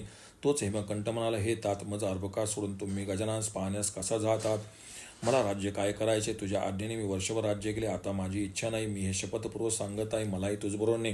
सोमकांत म्हणाला, देवाचे चरण पाहण्याची सर्वांची इच्छा आहे, पण मी परतंत्र आहे. हे जन्म मी कसे करू? तुमचा व पुत्र स्नेहाने मला दुःख होत आहे. त्यामुळेच वर गेलेल्या विमानास उतरावून तुम्हास पाहण्यास आलो. सूत म्हणाले, सर्व लोक सोमकांत रडू लागले असता पुत्राविषयी दूतांना दया आली. ते म्हणाले, हे राजा, जसा तू जगदीश्वराचे ठाई प्राण समर्पण करून राहिलायस, तशा या लोकांनी तुझे ठाई प्राणाचा संकल्प केला आहेस. तू धन्य आहेस. आम्ही सर्वांस घेऊन गजाननाकडे जातो. राजा म्हणाले, तुम्ही सर्व नगरास नेले तर पृथ्वीवर माझी कीर्ती होईल, न नेल्यास होणार नाही. सूत म्हणाले, असे बोलून राजाने गणेश पुराण श्रवणाने उत्पन्न झाले पुण्य त्यांच्या आज्ञेने सर्वांच्या हातावर जलाशय सोडले. ते लोकांच्या हातात पडताच ते निष्पाप पुण्युक्त झाले. बाल, स्त्रिया, वृद्ध सर्व विमानावर चढली. गणेशदूत ऊर्ध्व मार्गाने जाऊ लागले. त्यांच्या हातावर जल पडले नाही. असे कित्येक पापी पुरुष पुन्हा नगरात गेले. तेथे असलेल्या इतर लोकांस सर्व सांगितले. वरच असलेल्या सर्वांनी नगरास वारंवार पाहिले. द्रव्य लोभी जे बाकी राहिले ते आनंदाने इतर व्यवहारात निमग्न झाले. पण कित्येक पळणारास दंडपार करणाऱ्या दूतांनी बलात्काराने धरून मोठ्या कौतुकाने विमानात फेकले. अनेक निमित्ते करून जे गेले त्यांनाही त्यांनी विमानात घातले. राणी पुत्र हे मध्यभागी अमात्य नागरिक सभोवती आनंदाने बसले. मयुरेशा तुझा विजय असो असा ते घोष करू लागले. देववाद्ये वाजू लागली. अप्सरा नाचू लागल्या. त्या नादाने दिग्मंडल गर्जून गेली. वेगाने ते गणेश धामास पोहोचले. शोभा पाहताच आश्चर्याने ते म्हणाले, ज्याने गजाननास पाहिले त्याचे पुण्य मोठे आहे. त्या सर्वांना समीपता व राजा सायुज्य मुक्ती मिळाली. सूत म्हणाले, हे ब्राह्मणो, अशी ही गणेशाची कथा लोकांचे पापनाशन करणारी तुम्हास सांगितले. आता विमानात राजाने देवदूतास काय विचारले ते सांगतो. ऋषी म्हणाले, हे निष्पाप सूता, सोमकांताने काय विचारले ते ऐकण्याची इच्छा आहे ते सांग. सूत म्हणाले, निष्पाप हो, आकाशमार्गे जाताना राजाने वाराणसीमध्ये असलेल्या विश्वेशाच्या परिवारातील गणेशांची नावे विचारली ती ऐका. राजा म्हणाला, दूत व विश्वेश्वराच्या सभोवार असलेल्या व स्मरणाने सिद्धी देणाऱ्या गणेशांची नावे सांगा. दूत म्हणाले, विश्वेशाच्या आवरणात असलेल्या व भयाचा नाश करणाऱ्या गणेशास ऐक. अर्कविनायक, दुर्गा विनायक, भीमचंडी विनायक, देहली गणप, उदंड विनायक, पाशुपनी विनायक, सर्वहरण विनायक व सिद्धी रूप विनायक हे पहिल्या आवरणात आहेत. लंबोदर, कूटदंत, शूलकट, कुष्मांड, मुंड, विकटद्विज, राजपुत्र, पनवाक्य विनायक दुसऱ्या आवरणात आहेत. वक्रतुंड, एकदंत, त्रिमुख, पंचास्य, हेरंब, विघ्नराज, वरद, मोदकप्रिय तिसऱ्या आवरणात आहेत. अभयप्रद, सिंहतुंड, कुनिताक्ष, शिप्रप्रसाद, चिंतामणी, दंतहस्त, प्रचंड, दंडमुंट हे 8 विनायक चौथ्या चरणात. स्थूलदंत, कलिप्रिय, चतुर्दंत, द्वितुंडाक्य, ज्येष्ठ, गजकालाक्य, मार्गेशाक्य हे 8 विनायक 5व्या आवरणात. मणिकर्णी, आशासृष्टी, यज्ञाक्य, गजकर्ण, चित्रघंट, सोमकल, मित्राख्य हे 6व्या आवरणात. मोद, प्रमोद, सुमुख, दुर्मुख, गणपाक्य, ज्ञानद्वार विनायक, अविमुक्त, मोक्षद, भगीराख्य, हरिचंद्राख्य, कोणत्याही कर्मात विघ्न येत नाही. कर्पादिबिंदू हे आहे, त्याचे स्मरण केले तर सर्व कामनांचे फल मिळते. हे राजा, एक एक नावाने दुर्वा, तांदूळ, तीळ, शमी वाहून भक्तीने पूजन करावे. त्यास असध्य कार्य साध्य व सर्वत्र विजय, आयुष्य, पुष्टी, आरोग्य व धन मिळते. हे राजा, तू आता विचारलेस ते सांगितले. असे म्हणून देवदूत आनंदाने मुकाटाने निज धामी गेले. सूत म्हणाले, एकदा हे पुराण ऐकले तर जन्म व मरण प्राप्त होत नाही. हे जर पुष्कळ वेगळा ऐकले तर द्विजो त्याच्या फलाचे वर्णन करण्यास शेष व ब्रह्मादीही करू शकत नाही. जो चंद्रग्रहणाच्या वेळी कुरुक्षेत्रात भक्तिभावाने ब्राह्मणास सोने देतो तेवढे पुण्य हे ऐकल्याने मिळते. यथासांग दक्षिणायुक्त सर्व यज्ञांचे फल या पुराण श्रवणाचे फल याची ब्रह्मदेवाने एकदा तुलना केली तेव्हा या पुराण श्रवणीचे पुण्य अधिकच भरले. मग जलदाने व्रते यांची काय गणना. 1 कोटी कन्यादान, हजारो गायी दान केल्याचे पुण्यापेक्षाही कोटीपट पुण्य याच्या ऐकण्याने मिळते. 4 वेद शास्त्रांचे पठन व व्याख्यान, सज्जनांची सेवा यामुळे जे पुण्य लागते त्याच्या कोटीपट पुण्य याच्या श्रवणाने लाभते. भारत पुराण श्रवणाने जे पुण्य लागते त्याच्या कोटीपट पुण्य हे ऐकल्याने मिळते. ज्याच्या घरात गणेश पुराण गेलेले असेल त्याच्या घरी राक्षस, भूत, प्रेत, पिशाच पीडा करीत नाही, कारण त्या घराचे रक्षण गणेश स्वतः करतो. जो हे पुराण ऐकेल किंवा एकाग्र मनाने याची पूजा करील त्याच्या दर्शनानेच पतित पुरुष पवित्र होतात व तो ब्रह्मादी मुनीस मान्य होतो. तो रोगावला तर त्रिभुवनास जळेल व संतुष्ट झाला तर इंद्रपद देईल. दररोज हे ऐकले असता अष्टसिद्धी मिळतात, दारिद्र्य व संकट येत नाही, इष्ट मिळते, पद्मादी 9 निधी मिळतात, कल्पवृक्ष, कामधेनू, निधी, चिंतामणी त्याच्या स्वाधीन राहतात, तो वंद्य होतो, दारण मारणादी याच्या स्मरणानेच नाहीसे होतात. गणेशाजवळ बसून हे पुराण ऐकल्यास स्त्रीहत्या, बालहत्या, महापाप यापासून मुक्ती मिळून गणेशाचे सानिध्य मिळते. यात संशय नाही. शूद्रांनी मध्ये ब्राह्मणास बसून ते ऐकावे म्हणजे त्याच क्रमाने वैश्य, क्षत्रिय व ब्राह्मण वर्णाची प्राप्ती होते. नित्य नैमित्तिक कर्मापासून च्युत झालेल्याने हे ऐकले तर त्यास गणेशाच्या कृपेने कर्मसाधुर्य मिळते. भाद्रपद शुद्ध चतुर्थीची दिवशी मातीची मूर्ती करून तोरणयुक्त मंडपात पूजा करून हे ऐकेल त्याच्यावर विनायक लगेच संतुष्ट होईल, त्यास भोगमोक्ष प्राप्त होईल. या पुराणात जेवढी स्तोत्रे आहेत तेवढी भक्तीने जो नित्य म्हणेल तो सिद्ध प्राप्त होईल, यात शंका नाही. याच्या पठणामुळे असाध्य ते मिळेल. अनुष्ठानाच्या विधानाने जो 1 महिन्याचे जप करतो व ब्राह्मणास भोजन घालतो तोही तन्मय होतो. ऋषी म्हणतात, हे निष्पापा, याच्या श्रवणाने पूर्वी पुण्य कोणास व कसे लागले ते आम्हास सांग. सूत म्हणाले, एका पूर्वी कोणी एक मुका मुनी होता. तो एकदा ब्रह्मलोकी गेला. लोमक्षोमही सहज तेथे आला. लोकेश्वरास नमस्कार करून त्याच्या आज्ञेने तेथे बसला. ब्रह्मदेवाने लोमशाची पूजा केली असता लोमश म्हणाला, हे उदार देवा, पुण्य वाढवणारे गणेशाचे पुराण तू व्यासास सांगितले ते मलाही सांग. ब्रह्मदेव म्हणाले, पापनाशक भोग मोक्ष देणारे गणेशाचे पुराण तू ऐक. नंतर ब्रह्मदेवाने आपल्या एका प्रहारात ते लोमशास सांगितले. नादात लुब्ध झालेल्या मुखाने ते भक्तीने ऐकले, त्यामुळे तो मुनी बृहस्पतीप्रमाणे बोलू लागला. या पुराणाचे पाठ करून त्याने ते इतरांस ऐकवले आणि भोगपुत्र मिळवून शेवटी गणेशपदे मिळवले. मुनी एक पुरातन इतिहास इक्ष्वाकू वंशात एक राजा होता. तो पवित्र यजन व दान अध्ययन करणारा, शत्रुनाशक, धर्मांचे व्याख्यान करणारा, प्रजापालनात रत, लोकांकडून 6वा भाग कर, लोकांना मान्य, प्रसिद्ध, संवरण असे त्याचे नाव होते. त्याला मुलगा नव्हता. त्याने शास्त्राप्रमाणे पुत्रेष्टी यज्ञ केला, त्यात दक्षिणा अन्नदानादी दिले, पण संतती झाली नाही. तेव्हा त्याने हरिवंश ऐकला. शेवटी ब्राह्मणांची पूजा करून वाचणाऱ्यास वस्त्रे, गायी, सोने, रत्ने, फळे देऊन संतुष्ट केले, पण पुत्र झाला नाही. एकदा दैवयोगाने गणेश पुराण जाणणाऱ्या मुकुक मुनी याच्या घरी गेला. राजाने प्रार्थना करून त्याला ठेवून घेतले. आनंदाने त्याच्या तोंडून ते पुराण ऐकले. समाप्तीचे वेळेस मुकास रत्ने, सोने, वस्त्रे, मोते दान देऊन संतुष्ट केले. तेव्हा त्यास पुत्र झाला. त्यामुळे तो गणेशाच्या भक्ती तत्पर झाला. अनेक सुखे भोगून शेवटी तो गणेशपदाला गेला.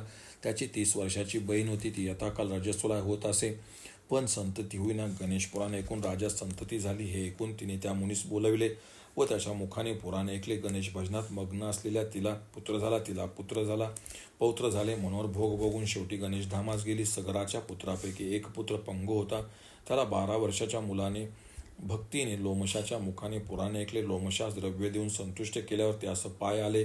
विजय, पुष्टी, आयुष्य मिळून प्राणांत समय निजधामी गेला. 18 पुराणे ऐकल्याचे फळ या गणेश पुराणाच्या ऐकण्याने मिळते. रजस्वलाई न होणारी वंद्या हे पुराण ऐकून बहुपुत्रवती होते. हे ब्राह्मणो, जिचे गर्भ पडतात तिचे गर्भ दृढ होतात. हे मुनींनो, हे वचन ऐकल्याने मुकाई बृहस्पतीसारखा होतो व ब्राह्मण अभ्यासास वेदाध्यान संपन्न व मान्यता होतो. शूद्र हा वैश्य, वैश्य क्षत्रिय याच्या स्मरणाने ब्राह्मण होतो. एक अध्याय ऐकल्याने कन्येस गुणवान, कुलीन धनवानास पती मिळतो. अंधाने पुराणे ऐकल्यास दृष्टी मिळते. सर्व तीर्थात स्नाने करून दाने दिल्याने जे पुण्य मिळते तेच फळ पुराणे ऐकल्याने मिळते. जो याचे 5 अध्याय ऐकतो त्यास उन्हाळ्यात पंचाग्नी साधन, हेमंत ऋतूत जलवासन, पावसाळ्यात उघड्यावर राहणे यांचे फल मिळते. भक्तीने अग्निहोत्राचे सेवन करणारे जे फळ मिळते तेच फल हे पुराण ऐकल्याने मिळते. एका अंगठ्यावर 10,000 वर्ष उभा राहतो त्याचे फल या पुराणाचे 10 अध्याय भक्तीने ऐकले असतात खचित मिळते. जो जन्मापासून मरणापर्यंत नित्य गणेश पुराण ऐकतो तो भूलोकी चक्रवर्ती राजा होतो.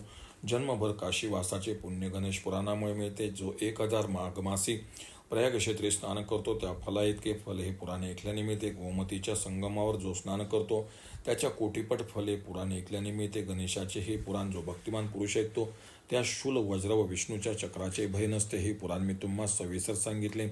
याचा महिमा ब्रह्मदेव, षण्मुख व शेषाचे कोटी वर्षांनी सांगता येणे शक्य नाही. हे मुनियो, पापनाशक, कामनापूर्वक भोग व मोक्ष देणारे, पुण्य वाढवणारे, वक्ता व ऐकणारे या दोघांचे पापांचा नाश करणारे तुम्ही जे विचारले होते ते अनेक लीलाधारी गणेश पुराण मी तुम्हाला सांगितले.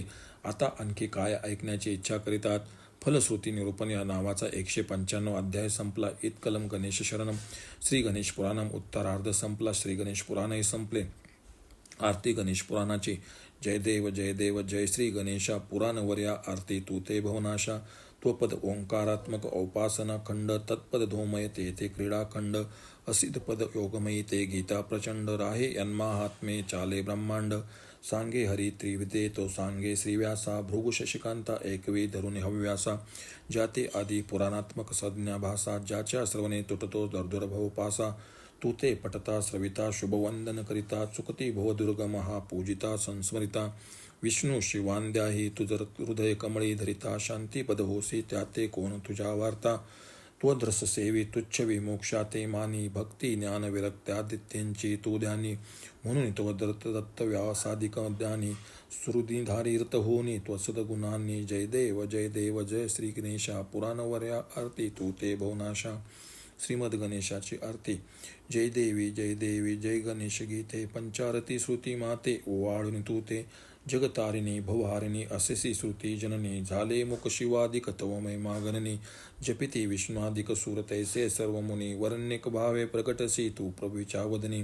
400 श्लोकात्मक वैयासके उक्ती 11 अध्यायी वर्णिली सुक्ती 1 क्षार वदनी येता हो मुक्ती दुर्धर संसाराचे गोते हे चुकती माते वर्णो कायमी अगाध तवपार अनन्य भावे आलो शरण मला तार आई आवरी आता थकलो संसार करजोडीने विनवितो तुझ अंकुशधार जय देवी जय गणेश गीते पंचारती श्रुती माते ओवाळी न तू ते